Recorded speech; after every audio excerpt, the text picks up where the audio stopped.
പിന്നെ മാത്രമല്ല 2014 2020 ഇടയിലുള്ള ഈ ഒരു ഹെയ്റ്റിന്റെ വർധനവുണ്ടല്ലോ ഇന്ത്യയിൽ 500%. ചെറിയ ശതമാനമല്ല, 500%. US ആസ്ഥാനമായിട്ടുള്ള ഇന്ത്യ ഹെയ്റ്റ് ലാബ് ഉണ്ട്. അതിന്റെ റിസർച്ച് ഗ്രൂപ്പിന്റെ റിപ്പോർട്ട് പ്രകാരം 2023 മാത്രം ഇന്ത്യയിൽ 668-ലധികം ആസൂത്രിതമായ വിദ്വേഷ പ്രസംഗങ്ങൾ എന്ത് ചെയ്തിട്ടുണ്ട്. അന്നത്തെ ജില്ലാ കളക്ടർ ഒരു പ്രസംഗം നടത്തി. അദ്ദേഹം നടത്തിയ പ്രസംഗം എന്ന് വെച്ചാൽ മഹാനായ അക്ബർ, അദ്ദേഹത്തെ നിങ്ങൾ മുനാരങ്ങളിൽ നിന്ന് പള്ളികളിൽ നിന്ന് 5 നേരവും അദ്ദേഹത്തിന്റെ പേര് ഉറക്കെ അള്ളാഹു അക്ബർ എന്ന് പറഞ്ഞ് വിളിച്ചു പറയുന്നുണ്ട്. അപ്പോൾ അക്ബർ ചക്രവർത്തി മഹാനാകുന്നു എന്ന് നിങ്ങൾ വിളിച്ചു പറയുന്നുണ്ട് എന്നിട്ട് അദ്ദേഹം പ്രസംഗിക്കുന്നത്. ഈ ചർച്ചയൊക്കെ ഇവിടെ നടക്കുമ്പോൾ ചില മുസ്ലിം പണ്ഡിതന്മാർ, അതുപോലെ തന്നെ ചില സോഷ്യൽ മീഡിയ പ്ലാറ്റ്ഫോമുകളൊക്കെ ഇതിനെ എതിർത്തുകൊണ്ട് രംഗത്ത് വരികയുണ്ടായി. ഈ പണ്ഡിതന്മാരോട് അല്ലെങ്കിൽ ഈ സോഷ്യൽ മീഡിയ പ്ലാറ്റ്ഫോമുകൾക്കും നമുക്ക് എന്താണ് പറയാനുള്ളത്? പോയിന്റ് ഓഫ് വ്യൂയുടെ പുതിയ എപ്പിസോഡിലേക്ക് ഏവർക്കും സ്വാഗതം. കഴിഞ്ഞ ദിവസം കോഴിക്കോട് ബീച്ചിൽ അൺമാസ്കിംഗ് അനോമലീസ് പ്രവർത്തകർ നടത്തിയ ഒരു ചർച്ച, മതം, ശാസ്ത്രം, ദൈവം എന്ന വിഷയത്തിൽ ആസ്പദമാക്കിയ ഒരു ചർച്ച നടത്തിയപ്പോൾ അത് വ്യത്യസ്ത രൂപങ്ങളിൽ വിവാദമാക്കാൻ ഒരുപാട് ആളുകൾ ശ്രമിച്ചുകൊണ്ടിരിക്കുന്നുണ്ട്. ഈ ആളുകൾ ബീച്ചിൻ്റെ സൈഡിൽ എൻ്റർടൈൻമെൻറ്റിന് വന്ന സ്ഥലത്ത് വന്നിട്ട് ഇതുപോലുള്ള വിഷയങ്ങൾ ചർച്ചയാക്കുന്നതിൽ എന്താണ് നമുക്ക് പറയാനുള്ളത്? അല്ല, ഇതിൽ അസ്വാഭാവികതയൊന്നുമില്ല. കാരണം എന്താ വെച്ചാൽ അത്തരം ചർച്ചകളും കാര്യങ്ങളൊക്കെ ഇന്നും തന്നെ തുടങ്ങിയൊന്നുമല്ല, അത് നടക്കുന്നുണ്ട്. പക്ഷെ അത് വിവാദമാകുന്നൊരു പശ്ചാത്തലം ഖേദകരമാണ്. അത് നമ്മുടെ ഇപ്പോഴത്തെ സാമൂഹ്യ സാഹചര്യം എത്രമേൽ മാറി മറിഞ്ഞിട്ടുണ്ട് എന്നതിൻ്റെ ഒരു നേർക്കാഴ്ചയാണ് നമ്മൾ ഇതിലൂടെ യഥാർത്ഥത്തിൽ കാണുന്നത്. മാത്രമല്ല, അത് വിവാദമായി പ്രശ്നമായി എന്നൊക്കെ പറയുന്നുണ്ടല്ലോ. ബീച്ചിലൊരു പ്രശ്നം ഉണ്ടായിട്ടില്ല. ഇപ്പോൾ ഈ ഇതൊക്കെ വിവാദത്തിൻ്റെ ചെറിയ ചെറിയ സാമ്പിളുകളും കമൻറ്റുകളും അതുപോലെ വാർത്താശകലങ്ങളൊക്കെ കാണുന്ന ആളുകൾ വിചാരിക്കും എന്തോ കോഴിക്കോട് ബീച്ചിൽ വലിയ പ്രശ്നം ഉണ്ടായോ എന്ന്. ആ ബീച്ചിലൊരു പ്രശ്നം ഉണ്ടായിട്ടില്ല. അവിടെ ഒരു കച്ചറ ബഹളോ ഒന്നും ഉണ്ടായിട്ടില്ല. പിന്നെ ഇപ്പോൾ ഈ ആളുകളോട് സംസാരിച്ച ആളുകളോട് ശരിക്കും അനുവാദം ചോദിച്ച് നിങ്ങളോട് സംസാരിക്കട്ടെ, അതേപോലെ നിങ്ങളിത് റെക്കോർഡ് ചെയ്യുന്നുണ്ട്, വീഡിയോ ചെയ്യുന്നുണ്ട് എന്നൊക്കെ പറഞ്ഞ് അനുവാദം വാങ്ങി ചെയ്ത സാധനം പിന്നെ അത് യൂട്യൂബ് പ്ലാറ്റ്ഫോമിൽ പിന്നെ അൺമാസ്കിംഗ് അനോമലീസ് എന്ന് പറഞ്ഞ പ്ലാറ്റ്ഫോമിൽ പ്രക്ഷേപണം ചെയ്തു. അപ്പം അത് കണ്ട് ഒരുപാട് ആളുകൾ ഇതിന് ശ്രോതാക്കളുണ്ടായി. അത് കാര്യങ്ങൾ വളരെ പോസിറ്റീവായിട്ട് ആളുകൾ എടുത്തു. അപ്പോൾ അതിൽ അസഹിഷ്ണുക്കളായ ഒരു വിഭാഗം ആളുകൾ ഇത് ബോധപൂർവം എന്ത് ചെയ്യാണ്, വിവാദമാക്കി കൊണ്ടുവരികയാണ് എന്ന് നമ്മൾ മനസ്സിലാക്കണം. ഇത് ശരിക്കും പറഞ്ഞാൽ ഇതൊരു അജണ്ടയുടെ ഭാഗമാണ് എന്ന് നമ്മൾ കൃത്യമായി തിരിച്ചറിയണം. ഈ അജണ്ടൻ്റെ ഭാഗം എന്ന് പറഞ്ഞല്ലോ, യഥാർത്ഥത്തിൽ ആരാണ് ഈ അജണ്ട സെറ്റ് ചെയ്യുന്നത്? എന്താണ് അവരുടെ അജണ്ട ശരിക്കും? ആരുടെ അജണ്ട എന്ന് ചോദിച്ചാൽ പിന്നെ പ്രധാനമായി 2 വിഭാഗമാണ്. ഒന്നെന്താണെന്ന് വെച്ചാൽ കുറച്ച് കാലങ്ങളായിട്ട് ഇവിടെ ലിബറൽ കാഴ്ചപ്പാടുകൾക്ക് ഒരു അമിതമായൊരു പ്രചാരണം കൊടുത്തുകൊണ്ട് പ്രവർത്തിക്കുന്ന ആളുകൾ ഓൺലൈനിലുണ്ട്, സോഷ്യൽ മീഡിയ പ്ലാറ്റ്ഫോമുകളിലുണ്ട്. അപ്പോൾ ഞാൻ വിശദീകരിക്കേണ്ടത് എല്ലാവർക്കും അറിയാം. അത് കേരളത്തിൽ കുറച്ച് കാലമായിട്ട് അത് വലിയ തോതിൽ എന്ത് ചെയ്തിട്ടുണ്ട്, വന്നിട്ടുണ്ട്. അപ്പോൾ ഒന്നവരാണ് ആ ഒരു യുക്തിവാദികളെന്നോ നാസ്തികന്മാരെന്നോ മതനിരാസത്തിലേക്ക് കൊണ്ടുപോകുന്ന ആളുകൾ എന്നൊക്കെ പറയുന്നൊരു വിഭാഗം. മറ്റൊന്ന് ആരാന്ന് വെച്ചാൽ ഈ തീവ്ര വലതുപക്ഷ ഹിന്ദുത്വവാദികളാണ്, അതായത് ഈ റൈറ്റ് വിങ് ഹാൻഡിൽസ്. അവർ ഈ 2 കൂട്ടർ പല സന്ദർഭത്തിലും എന്ത് ചെയ്യലുണ്ട്, ഇത്തരം വിഷയത്തിൽ ഒരുമിച്ച് നിൽക്കാറുണ്ട്. അവർ 2 കൂട്ടരാണ് ഇതൊരു വിവാദമാക്കി കൊണ്ടുവരുന്ന ഒരു സാഹചര്യം യഥാർത്ഥത്തിൽ ഉണ്ടായിട്ടുള്ളതെന്ന് നമ്മൾ മനസ്സിലാക്കണം. കാരണം അതിനൊരു കാരണം കൂടിയുണ്ട്. അത് വെറുതെ ഒരു സുപ്രഭാതത്തിൽ വിവാദമാക്കല്ല. കാരണം ഈ അൺമാസ്കിംഗ് അനോമലീസ് എന്ന് പറയുന്ന ആ ഒരു യൂട്യൂബ് ചാനൽ ഒന്ന് വിസിറ്റ് ചെയ്താൽ എല്ലാവർക്കും അറിയാം. എൻ്റെ കുറച്ച് പഴയ വീഡിയോസ് ഒന്ന് എടുത്ത് നോക്കിയാൽ മതി. അതിൽ കാര്യമായിട്ട് ഇവിടെ മതത്തിനെതിരിൽ ദൈവത്തിനെതിരിൽ ഉണ്ടാക്കിക്കൊണ്ടിരിക്കുന്ന ഒരു പൊതുബോധ നിർമ്മിതിയുണ്ട്. അതിനെ ശരിക്ക് തുറന്നു കാണിക്കുകയാണ്. ഇതിൻ്റെ പേര് പോലെ തന്നെ വ്യക്തമാണത്. അതായത് ഇവിടെ വികൃതമായി വൈകല്യങ്ങൾ ഉണ്ടാക്കപ്പെട്ടിരിക്കുന്ന വ്യാജബോധങ്ങളെ അതിൻ്റെ മുഖമൂടി അഴിച്ചു മാറ്റുക എന്നുള്ളതാണ്. അതാണ് അൺമാസ്കിംഗ് അനോമലീസ് എന്ന് പറയുന്നത്. ആ പണി ആ കുട്ടികൾ വളരെ വൃത്തിക്ക് എന്ത് ചെയ്യുന്നുണ്ട്, എടുത്തു പോയിക്കൊണ്ടിരിക്കുന്നുണ്ട്. അപ്പോൾ അത് സ്വാഭാവികമായിട്ടും ഇവിടെ ഹെയ്റ്റ് ഉണ്ടാക്കാനും വെറുപ്പുണ്ടാക്കാനും മതവിദ്വേഷം ഉണ്ടാക്കാനും ഇസ്ലാമിനെയും പ്രവാചകനെയും ഒക്കെ കുറ്റം പറയാനും ഒക്കെ ശ്രമിച്ചുകൊണ്ടിരിക്കുന്ന ആളുകൾക്ക് വലിയ തലവേദന ഉണ്ടാക്കിയിട്ടുണ്ട്. അവരുടെ പ്രചാരണങ്ങളൊന്നും എന്ത് ചെയ്യുന്നില്ല, ഏശുന്നില്ല. അതൊക്കെ ക്ലച്ച് വിട്ടുപോയി. അപ്പോൾ പിന്നെ അവസാനം ഇത് ഏതെങ്കിലും രീതിയിൽ ഇതിനെ വിവാദമാക്കി പ്രശ്നമാക്കി ഇതിനെ വേറൊരു രൂപത്തിലേക്ക് കൊണ്ടുപോകുക എന്നുള്ള ഒരു കൃത്യമായ അജണ്ടയുടെ ഭാഗം തന്നെയാണ് ഇത് എന്ന് നമ്മൾ മനസ്സിലാക്കേണ്ടതുണ്ട്. 2 കൂട്ടർ യോജിക്കുന്ന ചില പോയിന്റുകളുണ്ട്. അതിൽ പ്രധാനപ്പെട്ട എന്താ വെച്ചാൽ ഒന്ന് മതം പ്രശ്നമാണ്. അത് പൊതുവായിട്ട് കുറച്ചുകൂടെ സ്പെസിഫിക് ആയിട്ട് അവർ മതം പ്രശ്നമാണെന്ന് പറയാണ് പുറത്തേക്ക് ചെയ്യുക, പക്ഷേ ഉള്ളിലൂടെ അവർ വരുത്തി തീർക്കുന്നത് ഇസ്ലാം പ്രശ്നമാണെന്നുള്ളതാണ്. ആ രീതിയിലാണ് ആ കാര്യങ്ങൾ കൊണ്ടുവരാറുള്ളത്. പിന്നെ ഇവിടെ വേറൊരു കാഴ്ചപ്പാട് കൊണ്ടുവരാൻ ശ്രമിക്കണം എന്ന് വെച്ചാൽ മതം എന്ന് പറഞ്ഞാൽ അതൊരു സ്വകാര്യ സംഗതിയാണ്. അത് പച്ചക്ക് പറയാറുണ്ട്, വാട്സപ്പിലൂടെയൊക്കെ ആൾക്കാർ പറയുന്നുണ്ട്, നിങ്ങൾ ഈ മതം എല്ലായിടത്തും ഇങ്ങനെ കുത്തിക്ക് തിരികണം എന്തിനാ, കുത്തിക്കയറ്റണം എന്തിനാ, അത് ഈ അണ്ടർവെയർ പോലെ അടിയിലിടേണ്ട ഒരു സാധനമാണ്, അതെല്ലായിടത്തും ഇങ്ങനെ പൊന്തിച്ച് കാണിച്ചു കൊടുക്കാൻ പാടില്ല എന്ന് പറയും. അതിന് തന്നെ അർത്ഥം എന്താണെന്ന് വെച്ചാൽ അത് എന്തോ ഒരു പ്രശ്നമാണ്, മതത്തിൽ വിശ്വസിക്കുന്ന ആളുകൾക്ക് എന്തോ ഒരു കുഴപ്പമുണ്ട്, അവർ പുരോഗമനം തിരിയാത്തവരാണ്, അവർ കാലം തിരിയാത്തവരാണ് എന്ന ഒരു പൊതുബോധത്തിൽ നിന്നുകൊണ്ടാണ് ഇവരൊക്കെ സംസാരിക്കുന്നത്. അതുകൊണ്ട് അതൊക്കെ നിങ്ങളവിടെ സ്വകാര്യമായി വെച്ചാൽ മതി എന്നാ. അങ്ങനെയല്ല, പബ്ലിക്കിൽ തന്നെയാണെന്ത്, അത് പബ്ലിക്കിൽ കണ്ട കാര്യങ്ങളുണ്ട്. ജീവിതത്തിൻ്റെ അടപടലം മതവിശ്വാസമുള്ളവരാണ് ഇവിടുത്തെ വിശ്വാസികൾ. അപ്പോൾ അവരുടെ പെരുമാറ്റത്തിലും ജീവിതത്തിലും ആരും വേദനിപ്പിക്കുന്ന ഒരു കാര്യവും മതത്തിലില്ല, ആരും പ്രയാസപ്പെടുന്നില്ല. എല്ലാവർക്കും അതുകൊണ്ട് ഗുണം മാത്രമേ ഉണ്ടായിട്ടുള്ളൂ. പിന്നെ മതത്തിൻ്റെ പേരിൽ പലരും പലതും ചെയ്യുന്നുണ്ടാവും, അത് ഇതിന് ബാധകമാണ്. അത് എല്ലാത്തിൻ്റെ പേരിലും പലതും ചെയ്യുന്നുണ്ടാവും, അത് ഇതിലേക്ക് കൂട്ടിക്കെട്ടിക്കൊണ്ട് സംസാരിക്കേണ്ടതില്ല. അപ്പോൾ മതം എന്ന് പറയുന്നത് നമ്മുടെ ജീവിതത്തിൻ്റെ എല്ലാ മേഖലകളിലും കാത്തു സൂക്ഷിക്കാൻ നമ്മുടെ രാജ്യം അനുവാദം നൽകുന്നുണ്ട്. അതുകൊണ്ട് അതിങ്ങനെ സ്വകാര്യ സ്വത്താക്കി കൊണ്ടുനടക്കേണ്ട യാതൊരു ആവശ്യമില്ല. പക്ഷേ അത്തരം ആളുകളാണ് എന്തിനത് പബ്ലിക്കിൽ വന്ന് പറയണത് എന്ന് ചോദിക്കുന്നത്. അത് ഇവർ രണ്ടു കൂട്ടരും അതിലെന്ത് ചെയ്യുന്നുണ്ട്, യോജിക്കുന്നുണ്ട്. പിന്നെ പ്രബോധനം, ഈ മതപ്രബോധനം എന്ന് പറയുന്നത് എന്തോ ഒരു കലാപമാണ്, അതൊരു കുഴപ്പമാണ് എന്നൊരു നെഗറ്റീവും ഇവർ എന്ത് ചെയ്യുന്നുണ്ട്, കുറച്ച് കാലങ്ങളായി ഉണ്ടാക്കിക്കൊണ്ടിരിക്കുന്നുണ്ട്. കാരണം ഇത് ആശയത്തെ ആശയം കൊണ്ട് നേരിടാൻ കഴിയാതെ വരുമ്പോൾ എന്നാൽ അവൻ്റെ വായ മൂടിക്കിട്ടുക എന്നുള്ളതാണ് എന്ത്, അതൊരു ഫാസിസ്റ്റ് രീതിയാണ്. ആ രീതിയാണ് ഇവർ ശ്രമിച്ചുകൊണ്ടിരിക്കുന്നത്. അപ്പോൾ അത് കുറച്ച് കാലമായിട്ട് ഇവർ രണ്ടു കൂട്ടരും ശ്രമിക്കുന്നുണ്ട്. അപ്പോൾ ഇത് ചർച്ചയാക്കുക, എന്നിട്ട് എന്ത് ചെയ്യുകയെന്ന് വെച്ചാൽ ഇത് സിസ്റ്റത്തിനെ കൊണ്ട് ഇതിനെതിരായ നിയമനിർമ്മാണങ്ങൾ കൊണ്ടുവരിക എന്നുള്ളതാണ്. ഇപ്പോൾ നമുക്കറിയാം, ഇന്ത്യ രാജ്യത്തിൻ്റെ പല ഭാഗത്തും ഏകദേശം എൻ്റെ ഓർമ്മ അനുസരിച്ച് 12 സംസ്ഥാനങ്ങളിൽ എന്ത് ചെയ്തിട്ടുണ്ട്, ഈ പിന്നെ നിർബന്ധിത മത പരിവർത്തന നിരോധന നിയമം കൊണ്ടുവന്നിട്ടുണ്ട്. നിർബന്ധിച്ച ഒരാളെ മതത്തിലേക്ക് കൊണ്ടുവരാൻ പിന്നെ ഒരു മതവും പറയണില്ല എന്ന് ഞാൻ മനസ്സിലാക്കണം. ഇസ്ലാം എന്തായാലും പറയണില്ല, ലാ ഇക്റാഹ ഫിദ്ദീൻ എന്നാണ്, മതത്തിൽ ബലാത്കാരമില്ല എന്നാണ്, ഒരിക്കലും നിർബന്ധിക്കാൻ പാടില്ല. പക്ഷെ മതം പ്രചരിപ്പിക്കാം. അപ്പോൾ ഇവിടെ മതം പ്രചരിപ്പിക്കാനുള്ള അവകാശമുണ്ട്. അതൊരാൾക്ക് കേട്ടുങ്ങാണ്ട് അയാൾക്ക് ഇനി സ്വയം മാറണമെങ്കിൽ മാറാനുള്ള അവകാശമുണ്ട്. ഇന്ത്യ രാജ്യത്ത് ഭരണഘടന ഒരു മതത്തിൽ വിശ്വസിക്കാനും വിശ്വസിക്കാതിരിക്കാനും ഒരു മതത്തിൽ നിന്ന് മറ്റിടത്തേക്ക് മാറാനും ഒക്കെ അനുവാദം തരുന്നതാണ്. അപ്പോൾ ഒരാൾക്ക് മതം പ്രചരിപ്പിക്കാമെന്നും പ്രചരിപ്പിച്ചത് കേട്ടുങ്ങാണ്ട് ഒരാൾ അങ്ങോട്ടോ ഇങ്ങോട്ടോ മാറിയാൽ അത് കുറ്റമാണ് എന്നും പറയുന്നൊരു അതൊക്കെ ഇങ്ങനത്തെ കുറേ പൊതുബോധ നിർമ്മിതികൾ ചർച്ചകൾ കൊണ്ടുവന്നിട്ട് ചെയ്യുന്ന സംഗതികളാണ്.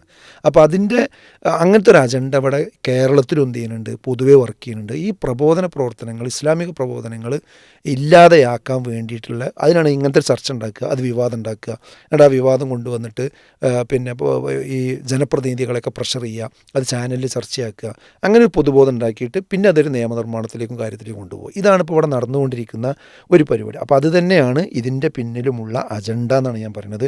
അപ്പോൾ മതപ്രബോധനം എന്ന് പറയുന്നത് ഒരിക്കലും ഭീതി പരത്തുക എന്നുള്ളതല്ല, അത് പിന്നെ ശരിക്കും ജനങ്ങൾക്ക് സമാധാനവും സ്വസ്ഥതയും കൊടുക്കുന്ന ഒരു സംഗതിയാണ്.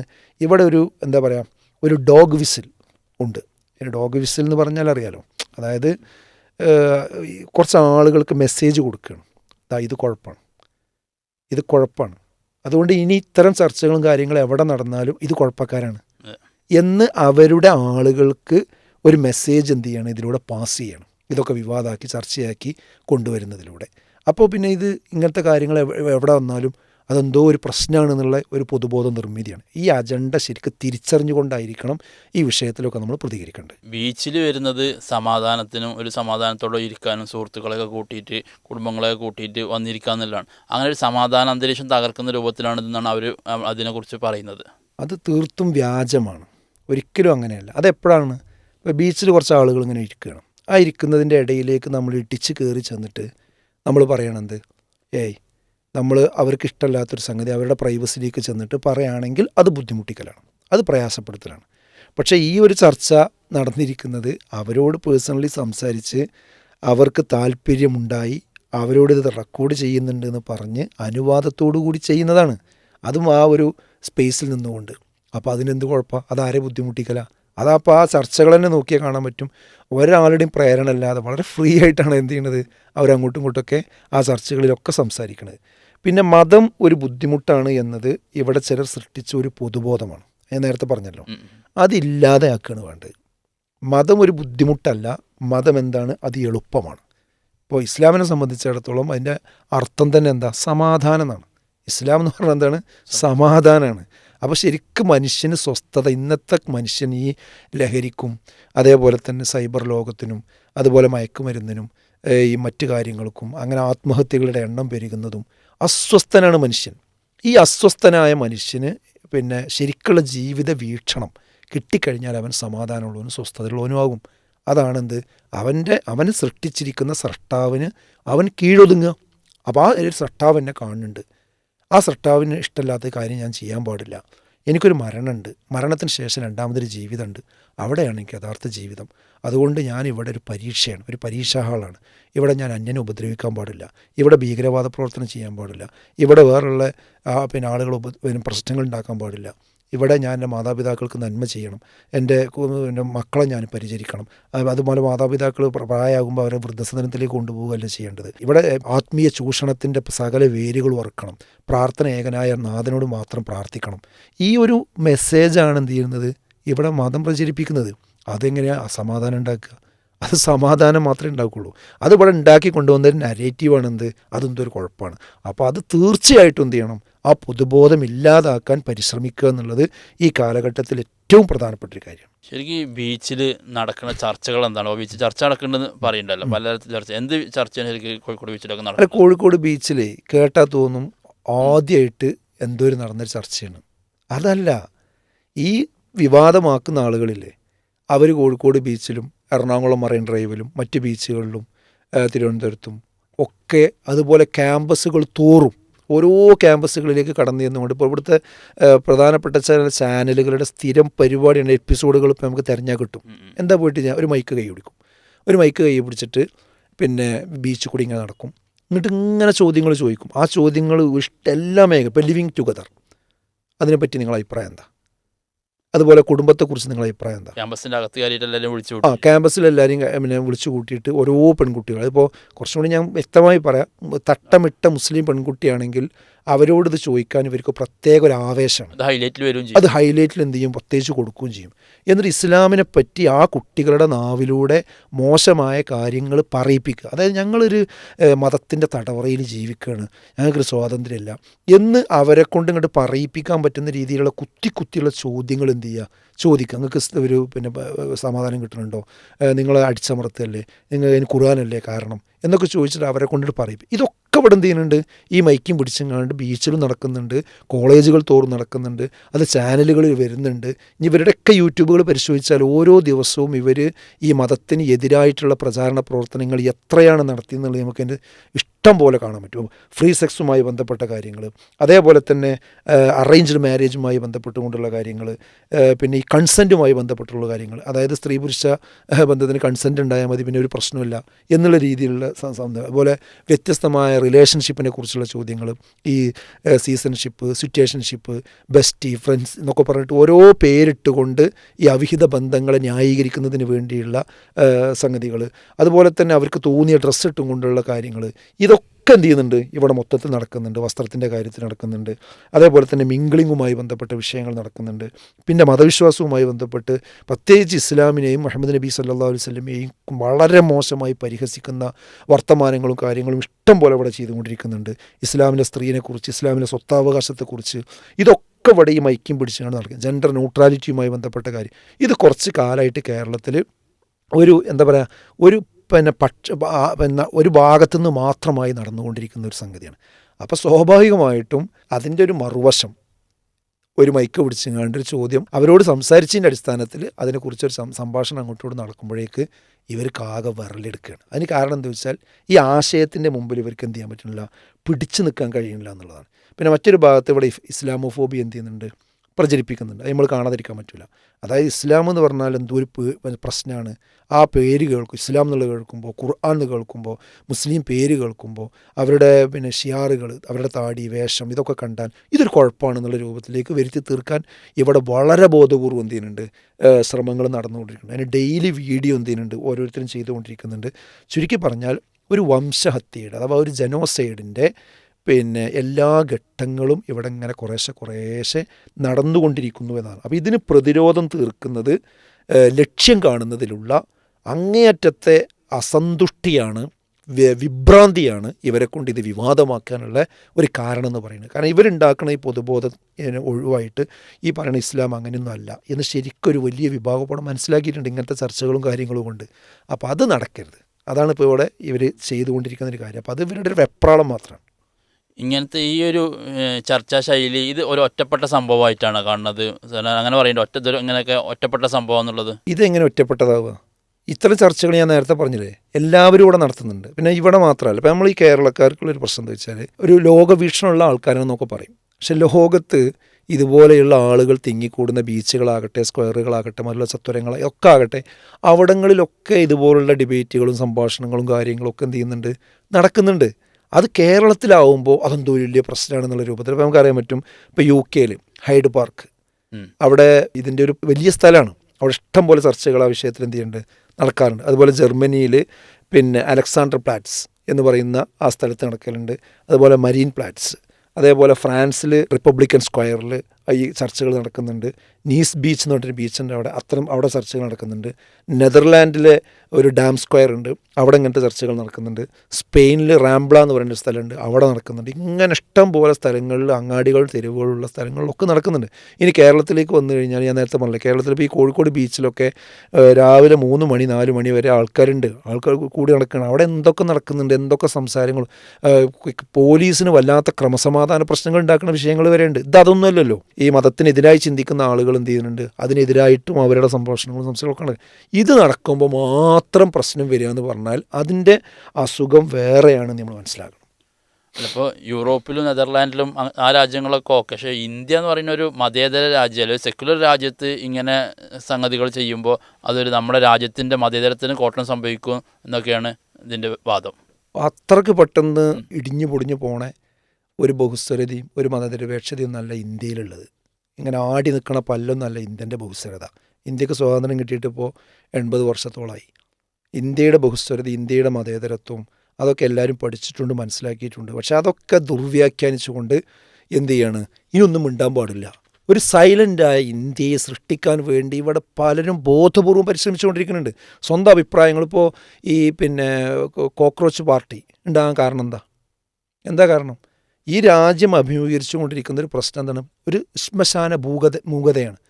പ്രതിപക്ഷ പാർട്ടികൾക്ക് പോലും സംസാരിക്കാനും അഭിപ്രായങ്ങളും പറയാനും പറ്റാത്തൊരവസ്ഥ. വേഗം ചാപ്പയടിച്ചുകൊണ്ട് അവരെയൊക്കെ പല വഴിക്കാക്കുന്നൊരു സ്വഭാവം. അതുകൊണ്ട് തന്നെ ഭരണകൂടം ഇവിടെ മൊത്തത്തിൽ അവരുടെ കാര്യങ്ങൾ പറഞ്ഞ് മുന്നോട്ട് പോകുന്നൊരവസ്ഥയല്ലാതെ അതിനനുസരിച്ച് നാഷണൽ മീഡിയകൾ നിന്നു കൊടുക്കുകയാണ്. അപ്പോഴാണ് അവനവനെ തട്ടുന്ന പ്രശ്നം ന്യൂ ജനറേഷന് വന്നപ്പോൾ അവർ പുറത്തേക്കാണ് ഇറങ്ങിയത്, അല്ലേ? അത് പുറത്തിറങ്ങിയാണ്ട് എന്തായി, ആ പുറന്തോട് പൊട്ടിച്ചില്ലേ? അപ്പോൾ അത് നമ്മുടെ രാജ്യത്ത് ഈ ഒരു അവസ്ഥ ഉണ്ട് എന്ന് നമ്മൾ എന്ത് ചെയ്യേണ്ടതുണ്ട്, മനസ്സിലാക്കേണ്ടത്. അപ്പോൾ നമ്മുടെ ബഹുസ്വരത എന്ന് പറയുന്നത് യൂണിറ്റി ഇൻ ഡൈവേഴ്സിറ്റി, അതായത് ഡൈവേഴ്സിറ്റിയിലുള്ള യൂണിറ്റിയാണ്. ഡൈവേഴ്സിറ്റി നിലനിർത്തിക്കൊണ്ടുള്ള ഒരു യൂണിറ്റിയാണ് നമ്മളെ യൂണിറ്റി എന്ന് പറയുന്നത്. അപ്പോൾ മാത്രമല്ല, നമുക്ക് നമ്മളെ ഭരണഘടനയാണല്ലോ ഇപ്പോൾ നോക്കേണ്ടത്. ഭരണഘടന അനുസരിച്ചുകൊണ്ട് ഒരാളുടെ മതവിശ്വാസം അയാൾക്ക് വിശ്വസിക്കാനും അത് പ്രചരിപ്പിക്കാനും ഒക്കെ എന്തുണ്ട്, അവകാശമുണ്ട്. ഇപ്പോൾ ആർട്ടിക്കിൾ 25 അതെല്ലാവരും ഒന്ന് ആവർത്തിച്ച് മനഃപ്പാഠമാക്കേണ്ട സംഗതിയാണെന്ന് എനിക്ക് അഭിപ്രായമുണ്ട്. അതിൽ കൃത്യമായൊരു വാചകമുണ്ട്: all persons are equally entitled to freedom of conscious and the right freely to profess, practice and propagate religion. അതായത് മനസ്സാക്ഷിക്കുള്ള സ്വാതന്ത്ര്യത്തിന്, അതേപോലെ തന്നെ ഏതൊരു മതത്തിലും വിശ്വസിക്കുന്നതിനും അത് ആചരിക്കുന്നതിനും പ്രചരിപ്പിക്കുന്നതിനുമുള്ള അവകാശത്തിനും എല്ലാ വ്യക്തികൾക്കും ഒരുപോലെ അർഹതയുണ്ട് എന്നുള്ളതാണ്. ഇതിൽ 3 വാക്ക് നമ്മൾ പ്രത്യേകം ശ്രദ്ധിക്കണം. ഒന്ന് പ്രൊഫസാണ്, അതായത് പ്രഖ്യാപിക്കുക. മറ്റൊന്ന് പ്രാക്ടീസാണ്, അത് ശരിക്കും എന്ത് ചെയ്യുക, ആചരിക്കുക, അനുഷ്ഠിക്കുക. വേറൊന്നുള്ളത് പിന്നെ പ്രൊപ്പഗേറ്റാണ്, അതെന്ത് ചെയ്യുക, പ്രചരിപ്പിക്കുക. അങ്ങനെ തന്നെയാണ് ഇതിൻ്റെ വാക്ക്, ഭരണഘടനയിലുള്ള വാക്കാണ്. ഇത് പ്രചരിപ്പിക്കാൻ നമുക്ക് നമ്മുടെ രാജ്യം അത് മൗലികാവകാശമായിട്ട് എന്ത് ചെയ്യുന്നുണ്ട്, ഇവിടെ നൽകുന്നുണ്ട്. പിന്നെ ആരെ നമ്മൾ ഭയക്കേണ്ട കാര്യം? ആ ഒരു കാര്യം നമ്മൾ ചെയ്യുമ്പോൾ എന്തു വേണം, അതിൽ ചില സൂക്ഷ്മതകളുണ്ട്. അത് പൊതുസമാധാനം, പബ്ലിക് ഓർഡറിന് എതിരാകാൻ പാടില്ല, അതുപോലെ മൊറാലിറ്റിക്ക് എതിരാകാൻ പാടില്ല, അതുപോലെ പൊതുജനങ്ങളുടെ ഹെൽത്തിന് എതിരാകാൻ പാടില്ല. ഇവിടെ ഇപ്പോൾ ഈ ബീച്ചിൽ നടത്തിയ ചർച്ച ആരുടെ മൊറാലിറ്റിക്ക് പ്രശ്നം ഉണ്ടാക്കിയത്, ആരെ സമാധാനത്തിന് പ്രശ്നം ഉണ്ടാക്കി? അവിടെ ഒരു ഇഷ്യൂ ഉണ്ടായിട്ടില്ലല്ലോ, അവിടെ ഒന്നും ഉണ്ടായിട്ടില്ല. അവിടെ ആളുകളോട് പറഞ്ഞ് അവരുടെ അനുവാദപ്രകാരമല്ലേ സംസാരിക്കുമ്പോൾ ഷൂട്ട് ചെയ്യും, അത് ബ്രോഡ്കാസ്റ്റ് ചെയ്യുകയൊക്കെ ചെയ്തിട്ടുള്ളത്. അപ്പോൾ ഇതൊന്നും ഒരു എന്തല്ല, ശരിയായ രീതിയല്ല. അത് നമുക്ക് നമ്മളെ ഭരണഘടന കൃത്യമായും എന്ത് ചെയ്യുന്നുണ്ട്, അനുവാദം തരുന്നുണ്ട്. പിന്നെ മറ്റു മതങ്ങളെ പരസ്പരം അറിയുക എന്നുള്ളതാണ് ഈ കാലഘട്ടത്തിൽ ഏറ്റവും പ്രധാനം. അല്ലാതെ എല്ലാവരും ഇങ്ങനെ വീർപ്പിച്ച് നടക്കുകയല്ല. അതായത് ഇവിടുത്തെ ഹിന്ദുക്കൾ അവരുടെ വിശ്വാസം അനുസരിച്ച് ആരോടും മുണ്ടൂല, എന്നിട്ട് അവരവരെ ഇതായിട്ട് നടക്കുക. ക്രിസ്ത്യാനികൾ അവരായിട്ട് നടക്കുക, മുസ്ലിങ്ങൾ ഇതായിട്ട് നടക്കുക. ഇതെന്താണ് ഇവരെ വിശ്വാസം. അത് അങ്ങോട്ടും ഇങ്ങോട്ടും അറിയുമ്പോഴാണ് അതിൽ ദുരൂഹത ഇല്ലാത്തൊരവസ്ഥ ഉണ്ടാവുള്ളൂ. അതറിയണമെങ്കിൽ അങ്ങോട്ടും ഇങ്ങോട്ടും സംസാരിക്കണ്ടേ. അപ്പോൾ ഒരു ബഹുസ്വരതയുടെ ഒരു കെട്ടുറപ്പുള്ള ഒരു രാജ്യം ഉണ്ടാകണമെങ്കിൽ പരസ്പരം അറിയണം. അപ്പോൾ നമ്മളെ നാട്ടിൽ ഒരു അയൽവാസി, പുതിയൊരു അയൽവാസി വന്ന് താമസിച്ചു. നമ്മൾ വീടിൻ്റെ അടുത്ത് ഒരു സ്ഥലം വാങ്ങിയിട്ട് വീട് വെച്ച് താമസിച്ചു. അപ്പോൾ നമ്മൾ അയാളോട് മിണ്ടാതെ ഇങ്ങനെ നടക്കുക, ഏതൊരാൾ വന്നിട്ടുണ്ട് എന്ന് പറഞ്ഞിട്ട് അയാളും തന്നെ പുറത്തൊക്കെ ഇറങ്ങാതെ കണ്ട ആൾക്കാരോടൊക്കെ മുഖം വീർപ്പിച്ചാണ്. അങ്ങനെയല്ല, അയാൾ വന്നു കഴിഞ്ഞാൽ നിങ്ങൾ എവിടെയാണ് സ്ഥലം, എന്താണ്? അപ്പോൾ അയാൾ പറഞ്ഞു, ഞാൻ ഇന്നടുത്ത് നിന്നാണ്, എനിക്കവിടെ ജോലി കിട്ടിയിട്ടുണ്ട്. അത് പറയുന്നതോടുകൂടി ഈസിയായി. പിന്നെ നമ്മൾ പോകുമ്പോൾ താക്കോൽ അയാളെ കൈ കൊടുക്കും, ഇത് നോക്കണം കേട്ടോ എന്ന് പറയും. അത് പരസ്പരം അറിയുമ്പോൾ ആരാണ് എന്താണെന്ന് മനസ്സിലായി. ഇത് പരസ്പരം അറിയിക്കാൻ പറ്റൂല എന്ന് പറഞ്ഞാൽ എന്താണ് ഇവർ ഉദ്ദേശിക്കുന്ന ആശയം എനിക്കത് മനസ്സിലാണില്ല. അപ്പോൾ ഈ ഒരു സമാധാനവും സ്വസ്ഥതയും ബഹുസ്വരതയും മതനിരപേക്ഷതയും പറയാമെന്നല്ലാതെ അത് നടപ്പാകാൻ വേണ്ടിയുള്ള ഇതുപോലെയുള്ള ഡയലോഗുകളും സംഭാഷണങ്ങളും അതിനെ പേടിക്കുന്നു എന്ന് പറയുമ്പോൾ ഇതിലൊരിക്കലും ഗുണകാംക്ഷയല്ല ഉള്ളത് എന്ന് നമ്മൾ എന്ത് ചെയ്യണം, ശരിക്കും മനസ്സിലാക്കണം. അപ്പോൾ അത് പരസ്പരം അറിയാത്തതിൻ്റെ പ്രശ്നം നല്ലോണം ഉണ്ടേ. നസീഫിന് ഓർമ്മ ഉണ്ടോയെന്നറിയില്ല, നമ്മുടെ ഒരു കോൺഫറൻസ് ഉണ്ടായിരുന്നു തൃശ്ശൂരിൽ 1991 എൻ്റെ ഓർമ്മ. അന്നത്തെ ജില്ലാ കലക്ടർ, ഞാൻ അദ്ദേഹത്തിൻ്റെ പേര് പറയാൻ ഉദ്ദേശിക്കുന്നില്ല, ആ ജില്ലാ കലക്ടർ വന്നിട്ട് ഒരു പ്രസംഗം നടത്തി. അദ്ദേഹം നടത്തിയ പ്രസംഗം എന്ന് വെച്ചാൽ മഹാനായ ആ അക്ബർ, അദ്ദേഹത്തെ നിങ്ങൾ മുനാരങ്ങളിൽ നിന്ന് പള്ളികളിൽ നിന്ന് 5 നേരവും അദ്ദേഹത്തിൻ്റെ പേര് ഉറക്കെ അല്ലാഹു അക്ബർ എന്ന് പറഞ്ഞ് വിളിച്ചു പറയുന്നുണ്ട്. അപ്പോൾ ആ അക്ബർ ചക്രവർത്തി മഹാനാകുന്നു എന്ന് നിങ്ങൾ വിളിച്ചു പറയുന്നുണ്ട് പറഞ്ഞിട്ട് അദ്ദേഹം പ്രസംഗിക്കണത്. യഥാർത്ഥത്തിൽ അതല്ലല്ലോ ശരി. നമ്മൾ ഈ പ്രപഞ്ചത്തിനെ സൃഷ്ടിച്ച് പരിപാലിക്കുന്ന ആ സൃഷ്ടാവിനെയാണ് നമ്മൾ അള്ളാഹു എന്ന് പറയുന്നത്. ആ അള്ളാഹുവാണ് ഏറ്റവും വലിയവൻ എന്നാണ്. പക്ഷെ ഇദ്ദേഹം മനസ്സിലാക്കിയത് മുഗൾ ചക്രവർത്തിയായ അക്ബറാണെന്ന്. ഇതാരാ? IAS എന്ന് പറഞ്ഞാൽ ആകാശത്തിന് താഴെയുള്ള ഒട്ടുമിക്ക വിഷയങ്ങളും പഠിച്ച ആളായിരിക്കണം എന്നാണ്. അദ്ദേഹത്തിന് പോലും എന്താണ് ഇവർ ഈ ബാങ്കിലൂടെ പറയുന്നതെന്ന് അറിയുന്നില്ല. അങ്ങനെയുള്ള ആളുകളാണ് ഇത് എക്സിക്യൂട്ട് ചെയ്യുന്നത്. അപ്പോൾ പോലീസുകാരെയും പല ആൾക്കാരുടെ അവസ്ഥ എന്തായിരിക്കും? അപ്പോൾ അതറിയാതെ നിന്ന് കഴിഞ്ഞാൽ വലിയ പ്രശ്നമാണ്. അപ്പോൾ ഈ കാര്യങ്ങൾ അങ്ങോട്ടും ഇങ്ങോട്ടും പറയാൻ സംസാരിക്കുക എന്നുള്ളത് ഈ കാലഘട്ടത്തിൽ, ഈ ഇസ്ലാമോഫോബിക്കായ കാലഘട്ടത്തിൽ, ഈ വിദ്വേഷം പ്രചരിപ്പിക്കുന്ന കാലഘട്ടത്തിൽ ഏറ്റവും അത്യാവശ്യമായൊരു കാര്യമാണ്. മാത്രമല്ല വ്യാജ പ്രചരണങ്ങൾ ഇവിടെ ഏകപക്ഷീയമായിട്ടാണ് നടക്കുന്നത്. അതും കൂടി നമ്മൾ മനസ്സിലാക്കണം. അപ്പോൾ അത് എവിടേക്ക് എത്തുന്നു വെച്ചാൽ ഒരു ജനോസൈഡിലേക്കാണ് അവസാനം എന്ത് ചെയ്യുക, എത്തുക എന്നത് നമ്മൾ വളരെ ഗൗരവത്തോടു കൂടി ആലോചിക്കണം. എന്താണ് ഈ ജനോസൈഡ് കൊണ്ട് ഉദ്ദേശിക്കുന്നത്? അതിൻ്റെ ഘട്ടങ്ങൾ എന്താണ്? അല്ല, ജനോസൈഡ് ഇപ്പോൾ അറിയാത്ത ആളുകളുണ്ടാവില്ല. വംശഹത്യ, ഒരു വിഭാഗം ആളുകളെ ഇവിടുന്ന് ഉന്മൂലനം ചെയ്യുക, അവരിവിടെ വേണ്ട. ഇത് ലോകത്ത് മൊത്തം നടന്ന കാര്യങ്ങളാണ്.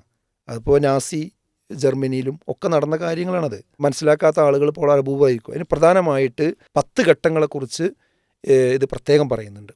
അത് ജനോസൈഡ് വാച്ച് എന്നുള്ളൊരു സ്ഥാപനത്തിൻ്റെ സ്ഥാപകനുണ്ട്. അദ്ദേഹം ഡോക്ടർ ഗ്രിഗറി സ്റ്റാൻഡൺ എന്നാണ് അദ്ദേഹത്തിൻ്റെ പേര്. അയാൾ അവതരിപ്പിച്ച ഈ ജനോസൈഡിൻ്റെ ഒരു 10 ഘട്ടങ്ങളുണ്ട്. അയാൾ പ്രമുഖ ചരിത്രകാരൻ കൂടിയാണ്.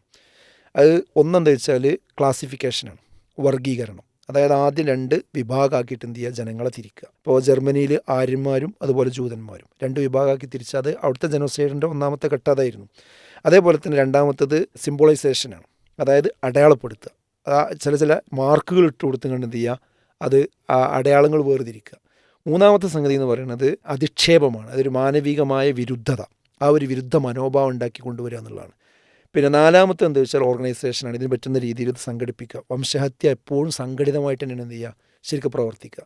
5ാമത്തെ കാര്യം എന്ന് പറയുന്നത് ശരിക്കും പോളറൈസേഷനാണ്. ശരിക്കും എന്ത് ചെയ്യുക, ഡിവൈഡ് ചെയ്യുക. ഈ വിഭാഗങ്ങൾ ഇതിൽ നിന്ന് പൊതുസമൂഹത്തിൽ നിന്ന് മാറ്റി നിർത്തുന്ന രീതിയിലേക്ക് കൊണ്ടുവരിക. 6ാമത്തത് അതിൻ്റെ പ്രിപ്പറേഷനാണ്, ആ ജനോസൈഡിനുള്ള പ്രിപ്പറേഷൻ്റെ തയ്യാറെടുപ്പാണ്. 7ാമത്തത് ശരിക്കും എന്താ വെച്ചാൽ അതിൻ്റെ ഒരു പാർശ്വവൽക്കരണം, അതിൻ്റെ ആ ഒരു ആസൂത്രണമാണ്, പ്ലാനിങ്ങും കാര്യങ്ങളുമാണ്. 8ാമത്തത് കൂട്ടക്കൊലയാണ്. ശരിക്ക് ആ സമൂഹത്തിന് എന്ത് ചെയ്യുക ഇല്ല. അപ്പോൾ 8ാമത്തെ ഘട്ടെത്തുമ്പോഴേക്ക് ഇവരെ അടിച്ചു കൊല്ലുകയാണെങ്കിലും വേറെ കണ്ടു നിൽക്കുന്ന ആൾക്കാർ പറയും അവൻ അടി കിട്ടേണ്ടതാണ്, അവൻ മരിക്കേണ്ടവനാണ് എന്ന നിലക്ക് നോക്കി നിൽക്കല്ലാതെ ഒരാളും വന്ന് സംരക്ഷിക്കുന്ന ഒരവസ്ഥ ഉണ്ടാവില്ല. ആ രൂപത്തേക്ക് നുണ പറഞ്ഞും ഇതുപോലെ വേർതിരിച്ചിട്ടും ആളുകൾ എന്ത് ചെയ്തിട്ടുണ്ടാവും, മാനസികമായി അതിന് സെറ്റാക്കിയിട്ടുണ്ടാവും. ഇതാണ് ജനോസൈഡ് നടന്ന സ്ഥലങ്ങളിലൊക്കെ. അങ്ങനെ 9ാമത്തെ ഘട്ടം എന്ന് പറഞ്ഞാൽ പൂർണ്ണമായ നിർമ്മാർജ്ജനമാണ്. 10ാമത്തെ ഘട്ടം നിഷേധമാണ്. ഇങ്ങനെ 10 ഘട്ടങ്ങൾ എണ്ണി പറഞ്ഞിട്ടുണ്ട്. ഇതിപ്പോൾ ശരിക്കും നമ്മൾ നോക്കുകയാണെങ്കിൽ നമ്മുടെ ഇന്ത്യയുടെ ഒരു പശ്ചാത്തലത്തിൽ ഇത് ഒളിഞ്ഞും തെളിഞ്ഞും അല്ലാതെ ഇതിൻ്റെ പല ഘട്ടങ്ങളും, ഇത് അങ്ങോട്ടും ഇങ്ങോട്ടും ഘട്ടങ്ങളൊക്കെ മാറി മാറി, ഇതിങ്ങനെയൊക്കെ സീക്വൻസ് ആയിട്ട് തന്നെ വന്നോളുന്നില്ല. അത് പലതും നടന്നതായിട്ട് നമുക്ക് കാണാം. ഇപ്പോൾ ഉദാഹരണം പറയാം, ഇപ്പോൾ ഈ അടുത്ത് ഗുജറാത്തിൽ നിന്നൊരു SOP പുറത്തു വന്നു. ആ SOPയിൽ പറയണത് എന്താ വെച്ചാൽ തീവ്രവാദികളുടെ ലക്ഷണങ്ങൾ. ആ ലക്ഷണങ്ങൾ എന്താ വെച്ചാൽ എൻ്റെ വിശ്വാസം മാത്രമാണ് ശരി എന്നൊരാൾ പറഞ്ഞാൽ തീവ്രവാദത്തിൻ്റെ ലക്ഷണമാണ്. താടി തീവ്രവാദത്തിൻ്റെ ലക്ഷണമാണ്. അതേപോലെ തന്നെ പിന്നെ എഴുത്തിക്കാഫിരിക്കൽ തീവ്രവാദത്തിൻ്റെ ലക്ഷണമാണ്. അറബി പഠിക്കുക, അറബി കോളേജ് ഉണ്ടാക്കുക, മദ്രസ ഉണ്ടാക്കുക. അപ്പോൾ എന്താ കൂടെ അവസ്ഥ? പിന്നെ ആരാ തീവ്രവാദികൾ? പറയാം. ഇങ്ങനെയൊക്കെ പറഞ്ഞാൽ അതൊക്കെ പ്രശ്നം. അതൊരു ഗവൺമെൻറ് SOP ആയിട്ട് പുറത്തിറങ്ങിയിട്ടുണ്ട് ഇന്ത്യയിൽ. അപ്പം നിങ്ങൾ ആലോചിച്ച് നോക്കാം. അപ്പോൾ ആ രീതിയിലേക്ക് ഇവിടുത്തെ ഒരു സമൂഹത്തിന് എന്ത് ചെയ്യുന്നത്? അപരവൽക്കരിച്ചുകൊണ്ടിരിക്കുന്നുണ്ട്. പിന്നെ മാത്രമല്ല 2014 2020 ഇടയിലുള്ള ഈ ഒരു ഹെയ്റ്റിൻ്റെ വർധനവുണ്ടല്ലോ ഇന്ത്യയിൽ 500%. ചെറിയ ശതമാനമല്ല, 500%. US ആസ്ഥാനമായിട്ടുള്ള ഇന്ത്യ ഹെയ്റ്റ് ലാബ് ഉണ്ട്. അതിൻ്റെ റിസർച്ച് ഗ്രൂപ്പിൻ്റെ റിപ്പോർട്ട് പ്രകാരം 2023 മാത്രം ഇന്ത്യയിൽ 668 ആസൂത്രിതമായ വിദ്വേഷ പ്രസംഗങ്ങൾ എന്ത് ചെയ്തിട്ടുണ്ട്? നടന്നിട്ടുണ്ട് എന്നുള്ളതാണ്. 2023 പിന്നെ സുപ്രീം കോടതി തന്നെ സോമോട്ടോ കേസെടുക്കാൻ, ഈ വിദ്വേഷത്തിനെതിരെ സോമോട്ടോ കേസെടുക്കാനുള്ള ഉത്തരവ് എന്ത് ചെയ്തിട്ടുണ്ട്? ഇതിൻ്റെ ആധിക്യം കൊണ്ട് പുറപ്പെടുവിച്ച് നമുക്ക് കാണാൻ പറ്റും. പിന്നെ മാത്രമല്ല ഇതിൻ്റെ ഒരു ബാക്കിയുള്ള ഭാഗം എന്താ വെച്ചാൽ, ആരാണോ ഇരകൾ, ആ ഇരകളെ തന്നെ തമ്മിൽ ഭിന്നിപ്പിക്കും. അത് അവരൊന്നിച്ച് നിൽക്കരുത്, അവരെ തന്നെ തമ്മിൽ ഭിന്നിപ്പിക്കുക, അല്ലെങ്കിൽ അവരെ നിശബ്ദരാക്കുക.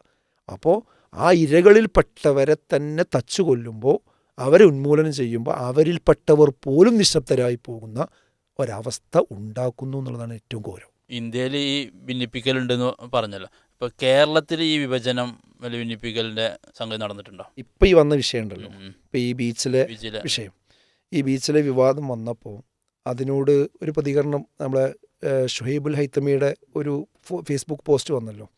അതായത് ഇത് പിന്നെ എന്ത് ചെയ്യാൻ പാടില്ല, തൂക്കി വിൽക്കാൻ ശ്രമിക്കേണ്ട, ഇസ്ലാമിനെ എങ്ങനെ തൂക്കി വിൽക്കാനുള്ള ശ്രമം ഉണ്ടാകേണ്ടതില്ല എന്ന് പറഞ്ഞിട്ടൊരു ഫേസ്ബുക്ക് പോസ്റ്റ് അദ്ദേഹം ഇട്ടിട്ടുണ്ട്.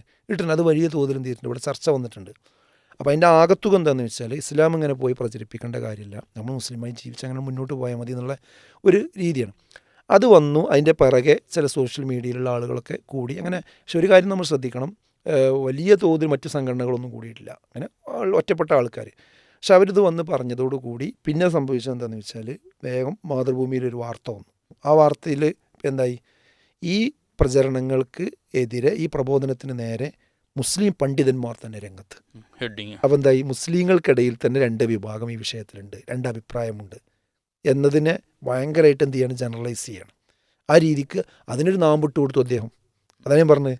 അപ്പോൾ അങ്ങനത്തെ അവസ്ഥകൾ, അദ്ദേഹം പറഞ്ഞ ഇരകളെ തന്നെ തമ്മിൽ ഭിന്നിപ്പിച്ച് വേറെ കള്ളികളിലാക്കി നിർത്തി ഇത്തരം വിഷയങ്ങൾ, അറ്റാക്കുകൾ വരുമ്പോൾ ഒരുമിച്ച് നിൽക്കാൻ പറ്റാത്തൊരു സാഹചര്യത്തിലേക്ക് തള്ളിവിടുന്നു എന്നുള്ളത് എന്താണ്, അതിൻ്റെ ഏറ്റവും വലിയ ഉദാഹരണമായിട്ട് എന്ത് ചെയ്യണം, ഈ ഒരു അവസ്ഥയെ നമ്മൾ കാണണം എന്നുള്ളതാണ്.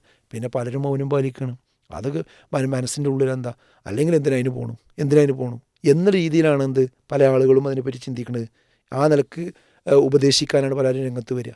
അപ്പോൾ ഈ ചെയ്തതെന്തോ ഒരു തെറ്റാണ്, മിണ്ടാതെക്കാണ് ഇപ്പോൾ ഈ കാലഘട്ടത്തിൽ നല്ലത് എന്നൊരവസ്ഥയിലേക്ക് പോകേണ്ട. അത് ഞാനീ പറഞ്ഞ ജനോസൈഡിൻ്റെ ഒരു സ്വാഭാവിക പരിണിതിയാണ് അതിൻ്റെ ഘട്ടങ്ങളിൽ. ഇതിലിപ്പോൾ ഒരു പറയുന്നത് ഈ നസീഹത്താണ് വേണ്ടത്, അല്ലെങ്കിൽ വസീറത്താണ് വേണ്ടത്, ഇങ്ങനത്തെ ചർച്ചകളിലും ബാക്കിയൊക്കെ അത് നിങ്ങൾക്ക് നഷ്ടമാവുന്നുണ്ടല്ലോ പിന്നെ ആക്ഷേപം പറയുന്നുണ്ട്.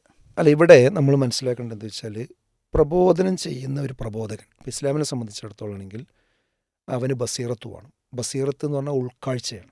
നസീഹത്ത് വേണം. നസീഹത്ത് എന്ന് പറഞ്ഞാൽ ഗുണകാംക്ഷയാണ്. യാതൊരു തർക്കമോ കാര്യത്തിലില്ല. എന്താ ബസീറത്ത് എന്ന് പറഞ്ഞാൽ? മിണ്ടാതിരിക്കലല്ല. അത് ശരിക്കും സംസാരിച്ചു കൊണ്ടിരിക്കണം, പറഞ്ഞുകൊണ്ടിരിക്കണം. പക്ഷെ ആ പറയുന്നതിൽ, ആ പറയുന്ന വിഷയത്തെപ്പറ്റി ധാരണയുണ്ടായിരിക്കണം. അവാസ്തവങ്ങൾ പറയാൻ പാടില്ല, അതിര് കടന്ന് സംസാരിക്കാൻ പാടില്ല, ആ സാഹചര്യങ്ങൾ പരിഗണിക്കണം. ഇതൊക്കെ അതിൻ്റെ എന്താണ്, ബസീറത്തിൽപ്പെട്ടതാണ്. പക്ഷേ ഇവിടെ ബസീറത്ത്, പക്വത എന്ന് പറഞ്ഞിട്ട് വിശദീകരിച്ച് അവസാനത്തിനാണ് എന്താ, ആരൊന്നും ചെയ്യേണ്ട എന്നുള്ളതാണ്. ഇദ്ദേഹം അത് ചെയ്യേണ്ട ആൾക്കാരിങ്ങനെ വന്നോളും. ഇപ്പോൾ സൂപ്പർ മാർക്കറ്റിൽ നമ്മളെന്തെങ്കിലും സാധനം വെച്ചിട്ടുണ്ടെന്നുണ്ടെങ്കിൽ അത് ആൾക്കാർ മൊത്തം കയറി ഇങ്ങനെ നോക്കുമ്പോൾ കണ്ട് ഇഷ്ടമുള്ള എടുത്തുകൊണ്ട് പോയിക്കോളും. നിങ്ങളത് ഇവിടെ ഉണ്ടെന്ന് പറയാൻ പോകണ്ട. പക്ഷേ സൂപ്പർ മാർക്കറ്റിൽ ഒരു സാധനം വെച്ചാലും അതിന് പബ്ലിസിറ്റിയും കാര്യങ്ങളൊക്കെ പോയെങ്കിൽ തന്നെ ചെയ്യുള്ളൂ, ആൾക്കാർ വരുള്ളത് വേറെ വിഷയം. അത് പോട്ടെ. ആ രീതിയിലുള്ളൊരു സംസാരം എന്തല്ല, ഈ ബസീറത്തിൻ്റെ ഒരു ആശയം വെച്ചുകൊണ്ട് പറയുന്നതിൽ അർത്ഥമല്ല. പിന്നെ മാത്രമല്ല, ഒരു കാര്യം ഞാൻ പറഞ്ഞുതരാം. ഈ ബസീറത്തെ വേണമെന്ന് പറഞ്ഞ് പഠിപ്പിച്ചു തന്നതാരാ? പ്രവാചകന്മാരല്ലേ അല്ലേ? പ്രവാചകന്മാരാണ് പ്രബോധനത്തിൽ ബസീറത്ത് വേണമെന്ന് പറഞ്ഞത്. അന്ത്യപ്രവാചകനായ മുഹമ്മദ് നബി സല്ലല്ലാഹു അലൈഹി വസല്ലമയാണ് നമുക്കത് കൂടുതൽ പഠിപ്പിച്ചു തന്നത്. ആ ബസീറത്ത് പൂർണ്ണമായി ഉൾക്കൊണ്ടുകൊണ്ടല്ലേ പ്രവാചകൻ സല്ലല്ലാഹു അലൈഹി വസല്ലമ പ്രബോധനം നടത്തിയത്. എന്നിട്ട് ആ പ്രവാചകൻ എല്ലാവരും ചുവന്ന പരവതാനി വിരിച്ച് ഇങ്ങനെ സ്വീകരിക്കുന്നു. അന്ന് വരെ അൽ അമീൻ എന്നായിരുന്നു പ്രവാചകനെ വിളിച്ചിരുന്ന നാട്ടുകാർ. ഈ വിഷയം ലാ ഇലാഹ ഇല്ലല്ലാ, അള്ളാഹു അല്ലാതെ ആരാധനക്ക് അർഹനില്ല, ഈ പ്രപഞ്ചത്തിൻ്റെ സൃഷ്ടാവുണ്ട്, അവനെ മാത്രം നിങ്ങൾ ആരാധിക്കണം. നിങ്ങളിപ്പോൾ ആരാധിച്ചുകൊണ്ടിരിക്കുന്ന ലാത്തി ഉസ്സി മനാത്തിയും അതുപോലെ മരിച്ചുപോയ മഹാന്മാരുണ്ടല്ലോ, അതുപോലുള്ള ആൾക്കാരെ പ്രാർത്ഥിക്കാൻ പാടില്ല. ഇത് പറഞ്ഞതോടുകൂടി അവിടെയുള്ള കുടുംബങ്ങളെതിരായി, നാട്ടുകാരെതിരായി. അവരെന്താ പറഞ്ഞല്ലോ, ഈ സമൂഹത്തിൽ നീ ഭിന്നിപ്പുണ്ടാക്കിയെന്ന് പറഞ്ഞു. യഥാർത്ഥത്തിൽ പ്രവാചകൻ ഭിന്നിപ്പുണ്ടാക്കിയിട്ടില്ലല്ലോ. ഞാനത് പറയുമ്പോൾ മുസ്ലിം കമ്മ്യൂണിറ്റിയിൽപ്പെട്ട എല്ലാവരും ഒന്ന് ഓർക്കുക, പ്രവാചകൻ സമൂഹത്തിൽ ഭിന്നിപ്പുണ്ടാക്കിയോ? ഉണ്ടാക്കിയിട്ടില്ല. പ്രവാചകൻ ഈ കാര്യം വളരെ ബസീറത്തോടു കൂടി ഈ പറഞ്ഞ എല്ലാ ഗുണകാംക്ഷയും മുൻനിർത്തിക്കൊണ്ടാണെന്ത് പ്രവാചകൻ സംസാരിച്ച്. പക്ഷെ അങ്ങനെ സംസാരിച്ചിട്ടും ഇവരെന്ത് ചെയ്തു? എതിർത്തു വന്നു എന്ന് മാത്രമല്ല, അവിടെ നിൽക്കാൻ പറ്റിയില്ല. പ്രവാചകൻ അവിടുന്ന് ഹിജറ പോകേണ്ടി വന്നു, അബിസീനിയിലേക്ക് പോകേണ്ടി വന്നു, പിന്നീട് മദീനത്തേക്ക് പോകേണ്ടി വന്നു. അന്ന് ആ മക്കയോട് പ്രവാചകൻ തിരിഞ്ഞെന്ന് പറയുന്നുണ്ട്, പ്രിയപ്പെട്ട മക്കയെ, നിന്നെ വിട്ടു പോകാൻ എനിക്കിഷ്ടമല്ല, പക്ഷേ എനിക്ക് നിവൃത്തികേട് കൊണ്ട് ഞാൻ പോവുകയാണ്. വിതുമ്പിക്കൊണ്ടാണ് പ്രവാചകൻ സ്വല്ലല്ലാഹു അലൈഹി വസല്ലം പറഞ്ഞത്. അത് പക്വതയില്ലാത്ത സംസാരിച്ചുകൊണ്ടാ, ബസീറത്തില്ലാതെ സംസാരിച്ചുകൊണ്ടാ അല്ല. ഒരിക്കലും പ്രവാചകൻ സ്വല്ലല്ലാഹു അലൈഹി വസല്ലം എല്ലാ ബസീറത്തും ഉള്ളൂ. ഇതെന്താ വെച്ചാൽ ഇസ്ലാമിക പ്രബോധന ചരിത്രം എടുത്ത് പരിശോധിച്ചാൽ എല്ലാ പ്രവാചകന്മാരും പീഡനങ്ങളും യാതനകളും പ്രയാസങ്ങളും അനുഭവിച്ചിട്ടുണ്ട്. ഇബ്രാഹിം നബിൻ്റെ ചരിത്രം എന്താ ബലിപെരുന്നാളിന് നമ്മൾ പറയുന്ന ചരിത്രം എന്താ? ഇതൊക്കെ മറന്നു പോവുക.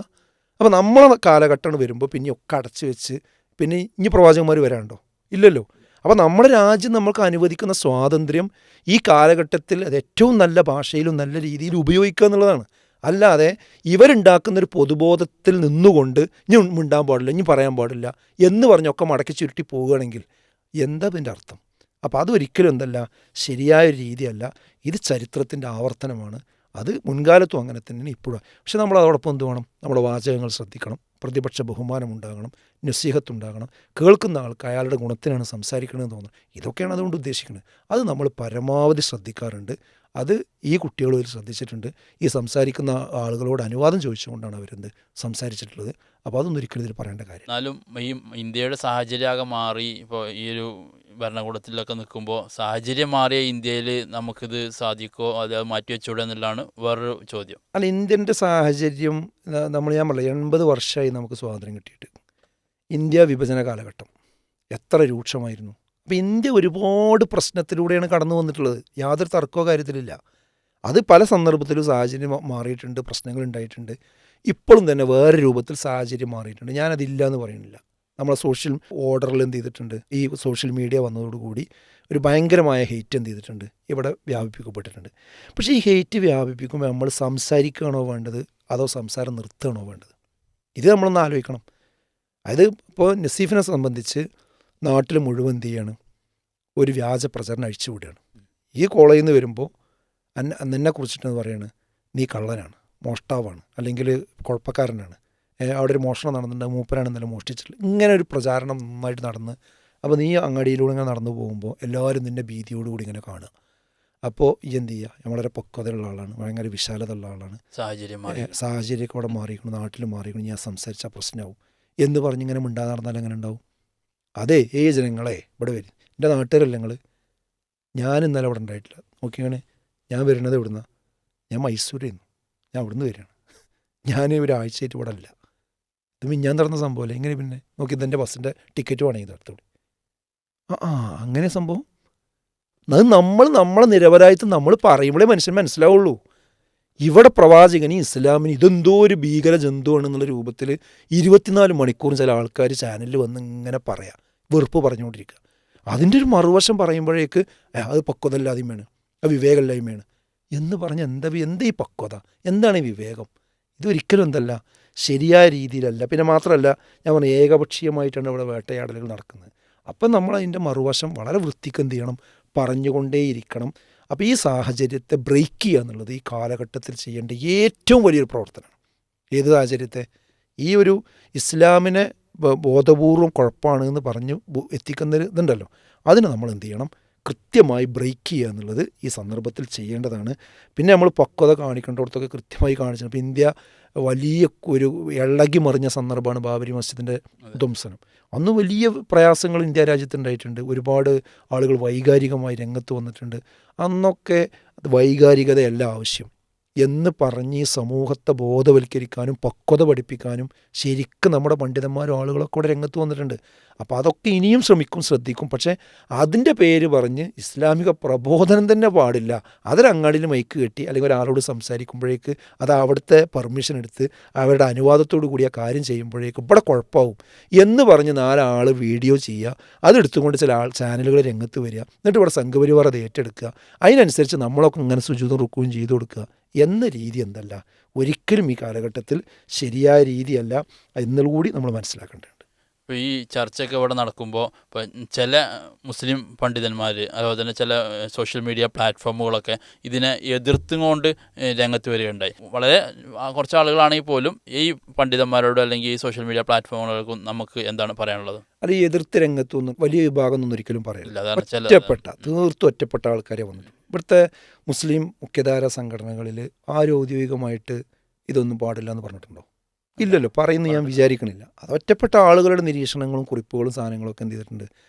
അത് പിന്നെ ഏറ്റെടുക്കാൻ കാത്തു നിൽക്കുന്ന കുറച്ച് ചാനലുകളും ആളുകളൊക്കെ ഉണ്ട്. അവരെ നമ്മൾ പാറിക്കൊത്തി വന്ന് അത് വിവാദമാക്കുന്നുണ്ടെന്ന് മാത്രമേ ഉള്ളൂ. അത് നമ്മൾ എന്ത് ചെയ്യണം, അങ്ങനെ തന്നെ അതിന് മനസ്സിലാക്കണം. പിന്നെ ശരിക്കും ഇസ്ലാമിനെ കുറിച്ച് മനസ്സിലാക്കി ബോധമുള്ള പ്രബോധകന്മാർ, പ്രവർത്തകർ, അവരൊന്നും ഈ രീതിയിൽ എന്ത് ചെയ്യില്ല, ഒരിക്കലും എന്ത് ചെയ്യില്ല, സംസാരിക്കില്ല എന്നുള്ള കാര്യം ഉറപ്പാണ്. അപ്പോൾ മഹാഭൂരിപക്ഷം ഇവിടുത്തെ സമുദായത്തിൽപ്പെട്ട ആളുകളും ഇതിനെന്ത് ചെയ്യില്ല, എതിർക്കൂല.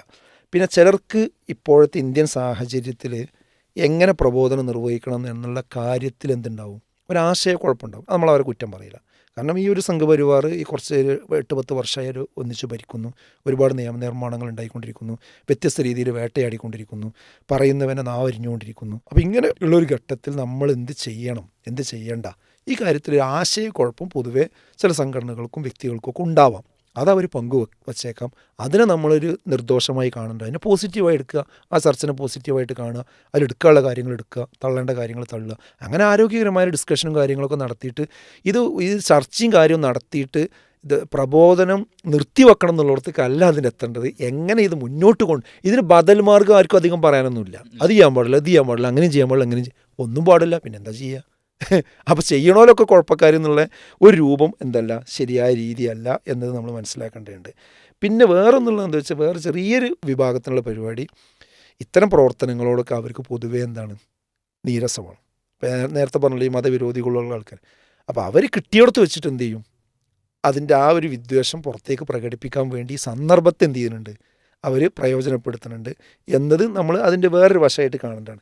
ഏതായിരുന്നാലും എനിക്ക് ഇവിടുത്തെ മൊത്തത്തിൽ മുസ്ലിം സംഘടനയും അതുപോലുള്ള എൻ്റെ പ്രബോധകരോടൊക്കെ ഒന്ന് പറയാനുള്ളത് എന്താ വെച്ചാൽ, നമ്മൾ ഇത്തരം ഘട്ടത്തിലൊക്കെ ഇങ്ങനെ മൗനം പാലിച്ച് നിന്നാൽ പിന്നെ ഇപ്പോൾ ഈ സംഘടനയും അതുപോലെ പ്രസിദ്ധീകരണങ്ങളും സ്ഥാപനങ്ങളും ഒന്നും ആവശ്യമില്ല. ഇതൊക്കെ ഇപ്പോൾ ഇത് പറയാനാണല്ലോ, മിണ്ടാതെക്കാനല്ലല്ലോ. അത് ഏത് കാലഘട്ടത്തിലാണെങ്കിലും പ്രവാചകന്മാർ നേരിട്ട് അത്ര ബുദ്ധിമുട്ടൊന്നും ഇപ്പം നമ്മൾ നേരിടുന്നില്ല. അത് നമ്മൾ ആദ്യം മനസ്സിലാക്കണം.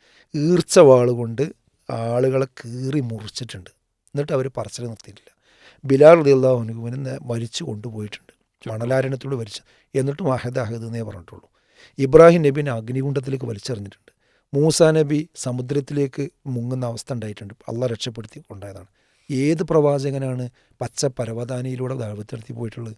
അപ്പോൾ അതൊക്കെ ഇങ്ങനെ പറയാനുള്ള ത്യാഗങ്ങളും കഥകളും മാത്രമാണോ, അതോ നമുക്ക് അത് ഊർജ്ജം സ്വീകരിച്ചുകൊണ്ട് നമ്മുടെ രാജ്യത്തിൻ്റെ ഭരണഘടന അനുവദിക്കുന്ന അതിൻ്റെ ഉള്ളിൽ നിന്നുകൊണ്ട് ഈ കാര്യം വളരെ സ്വസ്ഥമായി ഈ ആളുകളോട് സംവദിച്ചുകൊണ്ടിരിക്കുക എന്നുള്ളതാണ് ഇതിനേക പരിഹാരമാർഗം. ഇസ്ലാമോഫോബിയ ഒരുപാട് വർദ്ധിച്ച ഈ സമയത്ത് പിന്നെ അത് അങ്ങനെ അതിൻ്റെ മൂർധന്യാവസ്ഥയിലേക്ക് എത്തിക്കൊണ്ടിരിക്കുന്ന സമയത്ത് അതൊക്കെ വേണം, അപ്പോൾ അതൊന്നും കൂടി അതിനാക്കം കൂട്ടുകയല്ല എന്നുള്ളതാണ് വേറൊരു ചോദ്യം. ഇസ്ലാമോഫോബിയ ഉണ്ടാകുമ്പോൾ ഞാൻ നേരത്തെ പറഞ്ഞില്ലേ, നമ്മൾ നിർത്തല്ല വേണ്ടത്, കൂടുതൽ സംസാരിക്കുക വേണ്ടത്. കാരണം കൂടുതൽ തെറ്റിദ്ധാരണ ഉണ്ടാകുമ്പോൾ എന്താ ചെയ്യേണ്ടത്, കൂടുതൽ നമ്മൾ സംസാരിച്ചുകൊണ്ടിരിക്കുക ചെയ്യേണ്ടത്, അല്ലേ? കൂടുതൽ കാറ്റടിക്കുമ്പോൾ ആ കാറ്റിൽ നമ്മുടെ വിളക്ക് കെടാതിരിക്കാൻ നമ്മൾ ആ വിളക്കിനെന്ത് ചെയ്യണം, ശരിക്കും പൊത്തിപ്പിടിക്കുകയാണ് വേണ്ടത്. കൂടുതൽ ഇരുട്ടുണ്ടാകുമ്പോൾ നല്ല വെളിച്ചം കൊണ്ടുവരികയാണ് വേണ്ടത്, അല്ലേ? ഇവിടെ എന്താ ചെയ്യണത്, കൂടുതൽ ഇസ്ലാമോഫോബിക്കായിട്ടുള്ള ഒരു അന്തരീക്ഷത്തെ ഇവിടെ ഉണ്ടാക്കുകയാണ്. കുഴപ്പക്കാരനാണെന്നുള്ളത്. അപ്പം നമ്മൾ കുഴപ്പക്കാരല്ല എന്നത് നമ്മൾ ഉറക്കെ പറഞ്ഞുകൊണ്ടിരിക്കുകയാണ് പരിഹാരം. പിന്നെ വേറൊന്ന്, ഇസ്ലാമോഫോബിയെ എതിരിടാൻ വേണ്ടി 2 കാഴ്ചപ്പാടുകളാണ് ഇവിടെ ഉള്ളത്. ഒന്നെന്താ വെച്ചാൽ, എന്താണോ ഇസ്ലാം വിരുദ്ധർ പറഞ്ഞുകൊണ്ടിരിക്കുന്ന ആക്ഷേപം, ആ ആക്ഷേപത്തിനനുസരിച്ച് നമ്മൾ കീഴ്പ്പെട്ടുകൊണ്ടിരിക്കുക എന്നുള്ളതാണ്. അപ്പോൾ അവർ പറയണത്, നിങ്ങളെ താടി കുറച്ച് പ്രശ്നമാണ്, അതൊരു തീവ്രവാദ പ്രശ്നം, എന്നാൽ ഞങ്ങൾ താടി പഠിക്കാം. അതേപോലെ നിങ്ങൾ ഈ സ്ത്രീകളുടെ വേഷം ശരിയല്ല, ഞങ്ങളെ വേഷം ഒഴിവാക്കിക്കോളാം.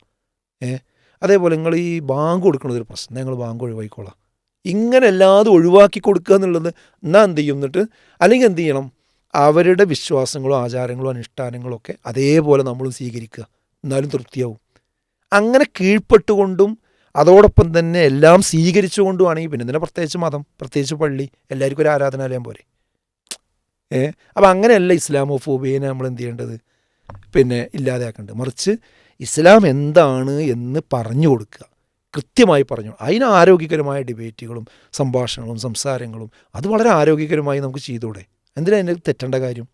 ആശയങ്ങളെ കൊണ്ടും പറഞ്ഞൂടെ? ഒരു ഉത്ബുദ്ധ സമൂഹമല്ലേ നമ്മൾ? അതിൽ ഈ വിദ്വേഷം ഉണ്ടാക്കി ഇത് വിദ്വേഷത്തിൻ്റെ കണ്ണിലൂടെ കാണുന്ന ആളുകളെ നമ്മളെല്ലാവരും ഒറ്റക്കെട്ടായി എതിർക്കുക വേണ്ടത്, അല്ലാതെ എന്തല്ല ഇത് നിർത്തിവെക്കല്ല വേണ്ടത്. മത സാമുദായിക നേതാക്കന്മാർ, അതുപോലെ തന്നെ ജനപ്രതിനിധികൾ, പല ലീഡർഷിപ്പിലുള്ള ആളുകൾ, അവരോടൊക്കെ ഇതുമായി ബന്ധപ്പെട്ട് നമുക്ക് എന്താ പറയാനുള്ളത്? അല്ല, അതിൽ അവർക്ക് ശ്രദ്ധിക്കേണ്ട കാര്യമുണ്ട്. കാരണം ഈ ജനപ്രതിനിധികളൊക്കെ ഒരുപാട് തിരക്കിലായിരിക്കും. ഇപ്പം MLA-മാരാണെങ്കിലും മന്ത്രിമാരാണെങ്കിലും ഒക്കെ അവരുടെ ഒരു തിരക്കിലായിരിക്കും. ഈ തിരക്കിനിടയിൽ ചില പത്രക്കാർ വന്നിട്ട് ഇതുപോലെയുള്ള ചോദ്യങ്ങൾ മൈക്ക് നീട്ടിയിട്ട് ചോദിക്കും. ഇന്നലെ അങ്ങനെ ഒരു വിവാദം ഉണ്ടായിട്ടുണ്ട്, നിങ്ങളുടെ അഭിപ്രായം എന്തായിരിക്കും? അപ്പോൾ അവർ ഈ പൊതുബോധത്തിൻ്റെ തടവറയിൽ നിന്നുകൊണ്ടാണ് അതിന് മറുപടി പറയാം. എന്താ പൊതുബോധം? നമ്മുടെ കുറച്ച് ഈ മതമൊക്കെ പറഞ്ഞുകൊണ്ട് പ്രശ്നം ഉണ്ടാക്കുന്ന ആൾക്കാരുണ്ട്. അപ്പോൾ അങ്ങനെ ആരോ പ്രശ്നം ഉണ്ടാക്കിയിട്ടുണ്ടാവും എന്ന് വിചാരിച്ചു വേണ്ട വേഗം അതിനോട് ആക്ട് ചെയ്യും. ഈ പൊതുബോധം മനസ്സിൽ വെച്ചിട്ട് അതൊക്കെ കുഴപ്പമാണ്, അതിപ്പോൾ ഒന്ന് പൊതുസമൂഹത്തിൽ അങ്ങനെ പോയി ഇപ്പോൾ പുതിയ കാലത്താണ് അങ്ങനെ ചെയ്യാൻ പാടില്ല, ഒറ്റ പ്രസ്താവന അല്ലെങ്കിൽ ഒരു ലേഖനം, ഇങ്ങനെ പെട്ടെന്ന് രംഗത്ത് വരുമ്പോൾ അത് വേറെ നിലക്കാണ് ചർച്ചകൾ. അപ്പോൾ എനിക്ക് അവരോട് അഭ്യർത്ഥിക്കാനുള്ളത്, ഇത്തരം വിഷയങ്ങൾ എന്താ സമൂഹത്തിൽ ഒന്നുകിൽ പ്രതികരിക്കാക്കുക, അല്ലെങ്കിൽ പ്രതികരിക്കുകയാണെങ്കിൽ എന്ത് വേണം, അത് വസ്തുനിഷ്ഠമായി മനസ്സിലാക്കിയിട്ട് എന്താണ് ഇന്ത്യൻ്റെ കോണ്ടസ്റ്റ് എന്നും ഇവിടെ ഒരു പ്രബോധന പ്രവർത്തനങ്ങൾ നടത്തുക എന്നുള്ളത് ഭരണഘടന അനുവദിക്കുന്നതാണെന്നും അതിന് എതിരായിട്ട് ചില ആൾക്കാർ ഇവിടെ പ്രവർത്തിക്കുന്നുണ്ടെന്നും അവരുടെ വിദ്വേഷ പ്രചരണത്തിൻ്റെ ഭാഗമാണിതെന്നും എന്ന് മനസ്സിലാക്കിയിട്ട് സ്റ്റാൻഡ് എടുക്കാൻ എന്ത് ചെയ്യണം, അവർ വിവേകം, അതിനുള്ളൊരു സാവകാശം അവരെന്ത് ചെയ്യണം, കാണിക്കണം. ഒരു കാര്യം എനിക്കതാ പറയുള്ളത്. പിന്നെ അഭിപ്രായ സ്വാതന്ത്ര്യം സംരക്ഷിക്കാനുള്ള ഉത്തരവാദിത്വം അവർക്കുണ്ട്. കാരണം ഭരണഘടന തൊട്ടുകൊണ്ടാണ് എന്ത് ചെയ്തിട്ടുള്ളത്, അവർ സത്യപ്രതിജ്ഞ ചെയ്തുകൊണ്ട് മുന്നോട്ട് പോയിട്ടുള്ളത്. ഭരണഘടനയിലെ മൗലിക അവകാശത്തിൽപ്പെട്ടതാണ് എന്ത്, ഇവിടെ ഓരോ ഇന്ത്യൻ പൗരനും സ്വന്തം മതത്തിൽ വിശ്വസിക്കാമെന്നും അത് ആചരിക്കാമെന്നും അത് പ്രൊപ്പഗേറ്റ് ചെയ്യാമെന്നും. ആ പ്രൊപ്പഗേറ്റ് ചെയ്യുന്നത് കുറ്റമാണ്, തെറ്റാണ്, പ്രശ്നമാണ് എന്നാരാണോ പറയുന്നത് അവരാണ് ഭരണഘടനയ്ക്കെതിരെ ചെയ്യുന്നത്, അല്ലാതെ ഇത് പറയുന്നവരല്ല. ഈ പറയുന്ന ആളുകൾ പറയുന്നിടത്ത് പ്രശ്നം ഉണ്ടെങ്കിൽ അവർക്ക് പറയാം, അല്ലാതെ പറയാൻ പാടില്ല എന്ന് പറയുന്ന രീതി എന്തല്ല, ഒരു കാരണവശാലും അംഗീകരിച്ചു കൊടുക്കാൻ പാടില്ല. അപ്പോൾ ഇങ്ങനെ അഭിപ്രായ സ്വാതന്ത്ര്യത്തെ ഇല്ലായ്മ ചെയ്യാൻ ശ്രമിക്കുമ്പോൾ അതിൻ്റെ അവകാശത്തിന് വേണ്ടി മുന്നിൽ നിന്ന് പോരാടുക എന്നുള്ളത് ജനപ്രതിനിധികൾ അവർക്ക് വോട്ട് ചെയ്ത ആളുകളോട് ചെയ്യേണ്ട ന്യായമായ കാര്യമാണ്, യാതൊരു തർക്കമോ കാര്യത്തിലില്ല. പിന്നെ വേറെ ചോദിക്കട്ടെ, ഈ മതം ചർച്ചയാകുമ്പോൾ മാത്രം തലവേദന. ഇവിടെ വൈകുന്നേരത്തെ മീഡിയകളുടെ ചർച്ചയുടെ അടിസ്ഥാന വിഷയങ്ങൾ എന്താ? രാഷ്ട്രീയമല്ലേ? ആ രാഷ്ട്രീയത്തിൽ തന്നെ ജനങ്ങളുടെ അവകാശങ്ങളും വികസനവുമായി ബന്ധപ്പെട്ട അടിസ്ഥാനപരമായ പ്രശ്നങ്ങളല്ലല്ലോ പലപ്പോഴും എടുക്കാറുള്ളത്. മറിച്ച് എന്താ, ആരെങ്കിലും എന്തെങ്കിലും ഒരു അഭിപ്രായം പറയും, അതിന്മേൽ കൂടി കയറി കൊത്തും, അല്ലേ? അതല്ലേ അങ്ങോട്ടും ഇങ്ങോട്ടും എന്തൊരു വാശിയില ചർച്ച നടക്കൽ, വൈകുന്നേരത്തെ അന്ത്യചർച്ചകൾ നടക്കൽ, അല്ലേ? ഈ രാഷ്ട്രീയം അങ്ങോട്ടും ഇങ്ങോട്ടും ചർച്ച ചെയ്താലും ഒരു പ്രശ്നമില്ല, വേറെ എന്തെങ്കിലും ചർച്ച ചെയ്താലും പ്രശ്നമില്ല. ഇനി ഈ മതത്തിന് എതിരായ കാര്യം ഏകപക്ഷീയമായി ചർച്ച ചെയ്ത് മതത്തിൻ്റെ ആളുകൾ ഇങ്ങനെ അവരെ 6-ാം നൂറ്റാണ്ടിൽ ബസ് കിട്ടാത്തവരാണ്, അങ്ങനെയാണ് ഇങ്ങനെയാണെന്ന് പറഞ്ഞാൽ അതിന് കുഴപ്പമില്ല. മതപരമായ ഡിസ്കഷൻ വളരെ താത്വികമായിട്ടും അതുപോലെ തന്നെ അതിന് എൻ്റെ നിയമവും പാലിച്ചുകൊണ്ട് കൊണ്ടുവന്ന അപ്പോഴേക്ക് കുഴപ്പം. അതെന്താ കുഴപ്പം എന്നറിയോ? ഈ പറയണീന് വസ്തുനിഷ്ഠമായി മറുപടി പറയാൻ അവർക്കാർക്കും കഴിയില്ല. അപ്പം എന്ത് ചെയ്യാന്ന് ചോദിച്ചാൽ ഈ വർത്തമാനം പറഞ്ഞാൽ അത് കുഴപ്പമാണ്, ഈ കുഴപ്പമാണെന്ന് പറയുന്ന ആളുകളാണ് കുഴപ്പം, അത്തരം വ്യക്തികളും സംഘങ്ങളുമാണ് കുഴപ്പം. അത് തിരിച്ചറിവ് നമുക്ക് എന്ത് ചെയ്യണം, എല്ലാവർക്കും വേണം, പ്രത്യേകിച്ച് ഭരണകർത്താക്കൾക്കും. മീഡിയ സുഹൃത്തുക്കൾ ഒരുപാടുണ്ടാവും. ഈ മീഡിയ സുഹൃത്തുക്കളോട് ഇതുമായി ബന്ധപ്പെട്ട് നമുക്ക് എന്താണ് പറയാനുള്ളത്? അല്ല, മീഡിയകളോട് ഇപ്പോൾ കേരളത്തിലെ മീഡിയയെ നമ്മളൊന്ന് അഭിനന്ദിക്കണം. അതെന്താണെന്ന് വെച്ചാൽ അവർ ഈ ഒരു നിശബ്ദമാക്കുന്നതിന് എതിരിൽ അതിശക്തമായിട്ട് എന്ത് ചെയ്തിട്ടുണ്ട്, നമ്മളെ കേരളത്തിലെ മീഡിയകൾ ഒട്ടുമിക്ക ചാനലുകളും രംഗത്ത് വന്നിട്ടുണ്ട്. എന്നാൽ ഉത്തരേന്ത്യയിലെ ദേശീയ മാധ്യമങ്ങളൊക്കെ അവരുടെ കുഴലൂത്തുകളായിട്ട് മാറുക ചെയ്ത്, ഭരണകൂടത്തിൻ്റെ കുഴലൂത്ത് ചെയ്യുകയാണ് ചെയ്തത്. പക്ഷെ കേരളത്തിൽ അങ്ങനെയല്ല, അതിൽ നമ്മൾ അവരെ അഭിനന്ദിക്കുന്നുണ്ട്. പക്ഷേ ഈ ഫാസിസത്തിനെതിരിൽ, സംഘപരിവാറിനെതിരിൽ അവർ കാണിക്കുന്ന ഈ ആവേശം ഉണ്ടല്ലോ, അതേ ആവേശം എന്ത് ചെയ്യണം, ഇവിടെ മതപരമായ കാര്യങ്ങൾ സംസാരിക്കുന്ന ആളുകളെ ഇല്ലായ്മ ചെയ്യാനും അവരെ വായ മൂടിക്കെട്ടാനും ശ്രമിക്കും. അതും അഭിപ്രായ സ്വാതന്ത്ര്യത്തിന് ഇല്ലാതെയൊക്കെ തന്നെയല്ലേ. അപ്പോൾ വേറെ ശൈലിയാണ് ഇവർ സ്വീകരിക്കൽ. അവിടെ ഞാൻ പറയും, ഇവിടുത്തെ ചില മാധ്യമങ്ങൾ അവിടെ ഒരു ഫാസിസ്റ്റുകളായി മാറുന്നുണ്ട്, ഒരു ലിബറൽ ഫാസിസം അവരെടുത്ത് കടന്നു വന്നിട്ടുണ്ട്. അതായത് ഇവിടെ ഇപ്പം എന്താ വെച്ചാൽ ഞാനത് പറയാം, മാധ്യമരംഗത്തുള്ള നല്ലൊരു വിഭാഗം ആളുകൾ ഒരു ലിബറൽ രീതിയിൽ ചിന്തിക്കുന്ന ആളുകളാണ്. അതുകൊണ്ട് ഒരു പ്രത്യേക മതത്തിന് ഒരു പ്രബോധനവും പ്രവർത്തനവും എന്ന് പറയുന്നത് അവർക്ക് സഹിക്കാനേ കഴിയണില്ല. അപ്പം നിങ്ങളിവിടെ ഇനി ജീവിക്കണമെങ്കിൽ എന്ത് വേണം? എല്ലാ മതവും ശരിയാണ്, എല്ലാതും ചെയ്യണം, എല്ലാ ആഘോഷവും എല്ലാ ആരാധനയും ഒരുപോലെ ചെയ്തു പോകണം എന്നൊരു പുതിയ മതം ഇവിടെ ഉണ്ടാക്കുകയാണ്. അത് ചോദ്യം ചെയ്യുക, അതല്ല ഞങ്ങളെ മതം അനുസരിച്ചാണ് ജീവിക്കുക, ഇതെനിക്ക് പറ്റൂല. ഒരു വിയോജിപ്പ് മതത്തിൻ്റെ പേരിൽ ഇപ്പോൾ പറയാൻ പറ്റണില്ല. പറഞ്ഞാൽ എന്തായി? ഇവൻ കുഴപ്പക്കാരനായി, ഇവ ബഹുസ്വരതയ്ക്ക് ഇവർ മനസ്സിലാക്കിയ ബഹുസ്വരത എന്താ? ഇവർ മനസ്സിലാക്കിയ മതനിരപേക്ഷത എന്താ? മതനിരപേക്ഷത എന്ന് പറഞ്ഞാൽ എന്താ? ഈ സെക്യുലറിസം എന്ന് പറഞ്ഞാൽ എന്താ? ഇന്ത്യൻ സെക്യുലറിസം എന്ന് പറഞ്ഞാൽ എന്താ? ഗവൺമെൻറ്റിന് മതം പാടില്ല, പൗരന്മാർക്ക് മതമാകാം, ആ മതം അനുസരിച്ചുകൊണ്ട് അവർക്ക് ജീവിക്കാം, ഒരു പ്രശ്നമില്ല. ഇതാണ് ഇന്ത്യയിൽ നിലനിൽക്കുന്നത്. പക്ഷെ ഇതിന് ദുർവ്യാഖ്യാനിച്ചിരുന്നു ഈ മതേതര സമൂഹത്തിൽ പറ്റാത്തതാണ്, ഈ ബഹുസ്വര സമൂഹത്തിൽ പറ്റാത്തതാണ് ഈ പറയുന്നത് എന്ന് പറഞ്ഞ് ചാനലിൽ കിടന്ന് മെഴുകുന്ന ആളുകളെ നമുക്ക് അവരോട് വളരെ എന്താ പറയുക, ഒരു പരിഹാസമല്ലാതെ വേറൊന്നുമില്ല. നമ്മൾ മുസ്ലിങ്ങളായും ജീവിച്ചാൽ പോലെ ആ മുസ്ലിങ്ങളായി ജീവിച്ചു പോകുമ്പോൾ ബാക്കിയുള്ളത് കണ്ട് മനസ്സിലായിക്കോളൂല്ലേ എന്നുള്ള രൂപത്തിലും പറയുന്ന ആളുകളുണ്ട്. അല്ല, അവിടെ എന്താ വെച്ചാൽ ഒരു മുസ്ലിമിനെ സംബന്ധിച്ചിടത്തോളം അവൻ്റെ സംസാരം ഒരു വഴിക്കും ജീവിതം മറ്റൊരു വഴിക്കും ഉണ്ടാകാൻ പാടില്ല. അവൻ്റെ ജീവിതം കൊണ്ടായിരിക്കണം അവൻ ഉപദേശിക്കേണ്ടത്, സംശയമൊന്നുമില്ല കാര്യത്തിൽ. പറയുന്ന കാര്യം ജീവിതത്തിലുണ്ടാകണം, അത് വളരെ പ്രധാനമാണ്. ലിമ തഖൂലൂന മാ ലാ തഫ്അലൂൻ, അല്ലേ? നിങ്ങൾ എന്തിനാണ് പ്രവർത്തിക്കാത്തത് പറയുന്നത്? ഖുർആനിലെ ചോദ്യമാണ്. അത് വലിയ ക്രോധത്തിനിടയാക്കുമെന്നാണ് പറയുന്നത്. അപ്പോൾ ആ ഭാഗം ഓക്കെയാണ്. പക്ഷെ ഒരു കാര്യം, നമ്മളിങ്ങനെ ഉണ്ട് ശരിക്കുള്ള മുസ്ലിമായി ജീവിച്ച് അവൻ പോയാൽ മതി, വേറുള്ളവരത് കണ്ടൻ മുസ്ലിമായിക്കോളും എന്ന് പറയുകയാണെങ്കിൽ എന്തിനാ നബി അവിടുന്ന് പലായനം ചെയ്യേണ്ടി വന്നത്? എന്തിനാ നബി അവിടെ നബി ഭ്രാന്തനാണ്, മാരണക്കാരനാണ്, കുഴപ്പക്കാരനാണെന്നൊക്കെ ആളുകൾ വിളിക്കുന്നൊരു സാഹചര്യം ഉണ്ടായത്? നബി ഈ കാര്യം പറഞ്ഞതുകൊണ്ടാണ്. ആദ്യം ഇങ്ങനെ രഹസ്യമായിട്ട് പറഞ്ഞു, പിന്നെ ഉമർ റളിയല്ലാഹു അൻഹു കണ്ടു വന്ന് പറഞ്ഞു, എന്തിനാ ഇത് സത്യം എന്ന് ഉറപ്പുണ്ടെങ്കിൽ പ്രവാചകനെ നമ്മൾ ഒരിക്കലും ഇതിങ്ങനെ സ്വകാര്യമായിട്ട് പറയണ്ടല്ലോ, ഇത് പരസ്യമായിട്ട് പറഞ്ഞൂടെ? അത് പ്രവാചകൻ എന്ത് ചെയ്തിട്ടുണ്ട്? പള്ളിയിൽ പറഞ്ഞിട്ടുണ്ട്, അതുപോലെ അങ്ങാടിയിൽ പറഞ്ഞിട്ടുണ്ട്, ചന്തയിൽ പറഞ്ഞിട്ടുണ്ട്, അതുപോലെ ഗോത്രങ്ങളോട് പറഞ്ഞിട്ടുണ്ട്, മറ്റുള്ള തൊട്ടടുത്തുള്ള രാജ്യങ്ങളിലേക്ക് ദൂതന്മാരെ പറഞ്ഞയച്ചിട്ടുണ്ട്, അല്ലേ? എവിടെ പ്രവാചകൻ പറയാതിരുന്നിരിക്കണ്? സഹാബത്തൊക്കെ ഈ പ്രവാചകൻ ഈ കാര്യം പറഞ്ഞു കൊടുത്തിട്ട് അവരുടെ കുതിരനെ ഏത് ഭാഗത്തേക്കാണോ നിർത്തിയത് ആ ഭാഗത്തേക്കാണ് യാത്ര പോയി എന്നാണ്. എന്നിട്ട് അവർ പോയിട്ട് എന്ത് ചെയ്തു? സഹാബത്തിനെ പറ്റി നമ്മൾ പഠിച്ചാൽ അവർ ജനിച്ചിടത്തല്ല പല ആളുകളും മരിച്ചിട്ടുള്ളത്, അവർ മരിച്ച നാടുകൾ വേറെയാണ്. അതെന്താ കാരണം വെച്ചാൽ ഈ പ്രബോധന പ്രവർത്തനങ്ങളുമായിട്ട് പോയതാണ്. അല്ലാതെ അവരൊക്കെ ഇങ്ങനെ ഇനി നമ്മൾ ശരിക്കും ജീവിച്ചാൽ മതി, ഇതൊക്കെ കണ്ടിട്ട് വന്നോളും എന്ന് വിചാരിച്ചിട്ടല്ല. പിന്നെ പ്രവാചകൻ സല്ലല്ലാഹു അലൈഹി വസല്ലം പറഞ്ഞത് ഞാൻ അന്ത്യപ്രവാചകനാണ്, അന വസാഖത്തു ഹാത്തൈൻ, ഞാനും അന്ത്യദിനവും ഇതുപോലെയാണ്, ഇനി ഈ ലോകം അവസാനിക്കാനാണ് പോണത്. അതുകൊണ്ട് എത്തിയ ആളുകൾ എത്താത്തവർക്ക് എന്ത് ചെയ്യണം? എത്തിച്ചു കൊടുക്കണമെന്നത് പ്രവാചകൻ്റെ കൽപ്പനയാണ്. അതുകൊണ്ട് ഈ കാര്യം മനസ്സിലാക്കിയ ആളുകൾ ഇതൊരു സ്വകാര്യ സ്വത്തായിട്ട് ഇങ്ങനെ സൂക്ഷിച്ചു വെക്കല്ല, ഇത് പറഞ്ഞു കൊടുക്കൽ അവരുടെ മതപരമായ ബാധ്യതയാണ്, അതോടൊപ്പം സഹജീവികളോടുള്ള കാരുണ്യവുമാണ്. ഞാൻ ചോദിക്കട്ടെ, നമ്മളിപ്പോൾ ഒരു വഴിയിൽ പോരുകയാണ്, അവിടെ ഒരു വലിയ പ്രശ്നം നടക്കുന്നുണ്ട്, അവിടെ ആ റൂട്ടിലൂടെ പോകൂല, വല്ല അപകടകരമായ ഇതാണ്, നമ്മൾ തന്നെ പോയി കഷ്ടപ്പെട്ട് പ്രയാസപ്പെട്ട് പോരുകയാണ്. അപ്പോൾ നമുക്ക് പരിചയമുള്ള ഒരാൾ വണ്ടിയും കൊണ്ട് വരുന്നത്, നമ്മൾ അയൽവാസിയാണ്. അപ്പോൾ നമ്മൾക്ക് അയാളോട് സ്നേഹമുണ്ട്, നമ്മൾ എന്ത് ചെയ്യും? കൈ കാണിച്ചിട്ട് നിർത്തിയിട്ട് പറയും, എന്ത് നോക്കെ ഈ റോഡിന് പോകണ്ട കേട്ടോ, ഞാൻ തന്നെ കഷ്ടി രക്ഷപ്പെട്ട് പോരുകയാണ്, നമ്മൾ അനുഭവം പറയും. അപ്പോൾ അയാൾ പറയണം എന്ത്? അതൊക്കെ ഈ വെറുതെ പറയണം, ഞാനോട് പോയി, ഞാൻ അന്ന് രാവിലെയും കൂടി പോകുന്നതിൽ ആയിക്കോട്ടെ പോയിക്കോട്ടെ. പക്ഷെ പറഞ്ഞു കൊടുക്കുക എന്നുള്ള നമ്മളെ ബാധ്യതയാണ്. നമ്മുടെ മുമ്പിലൂടെ ഒരു ചെറുപ്പക്കാരൻ സ്റ്റാൻഡ് തട്ടാതെ ബൈക്കാണ് പോവുകയാണ്.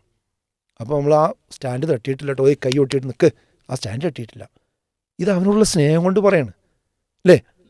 ഇതേപോലെ നമ്മൾ വിശ്വസിച്ചൊരു വിശ്വാസമുണ്ട്, അതെന്താ? ഈ പ്രപഞ്ചത്തിൻ്റെ സൃഷ്ടാവുണ്ട്, അവൻ ഏകനാണ്, ഈ ലോകം യഥാർത്ഥ ലോകമല്ല, യഥാർത്ഥ ലോകം പരലോകത്താണ്, അവിടെയാണ് നമുക്ക് എന്നും ജീവിക്കാനുള്ളത്. അപ്പോൾ നമ്മളെ ഇവിടുത്തെ എല്ലാ മനുഷ്യന്മാർക്കും സ്വർഗം കിട്ടണം, ഇത് അവരോടുള്ള കാരുണ്യമാണ്. അതുകൊണ്ട് ഈ വിശ്വാസങ്ങൾ സ്വീകരിച്ച ഞങ്ങൾക്ക് മെച്ചമുണ്ട്. നമ്മളാരും നിർബന്ധിക്കണില്ല, ഒരാളോടും പറയണില്ല. പക്ഷേ ഈ വസ്തുത നമ്മൾ പറയണം. ഞാൻ അവർക്ക് അവരെ വിശ്വാസമാണ് ശരിയെന്നുണ്ടെങ്കിൽ അവരെ ഇങ്ങോട്ടും പറഞ്ഞോട്ടെ, അതിനെന്താ പ്രശ്നം? ഇത് പറയുമ്പോഴേക്ക് ഇവിടെ ഭൂമി കുലുങ്ങി ആകെ പ്രശ്നമാവും എന്ന് പറഞ്ഞു കൊണ്ടുവരുന്ന നരേറ്റീവ് അടിയന്തിരമായി ബ്രേക്ക് ചെയ്യണം. അതിന് യാതൊരു പ്രശ്നമില്ല.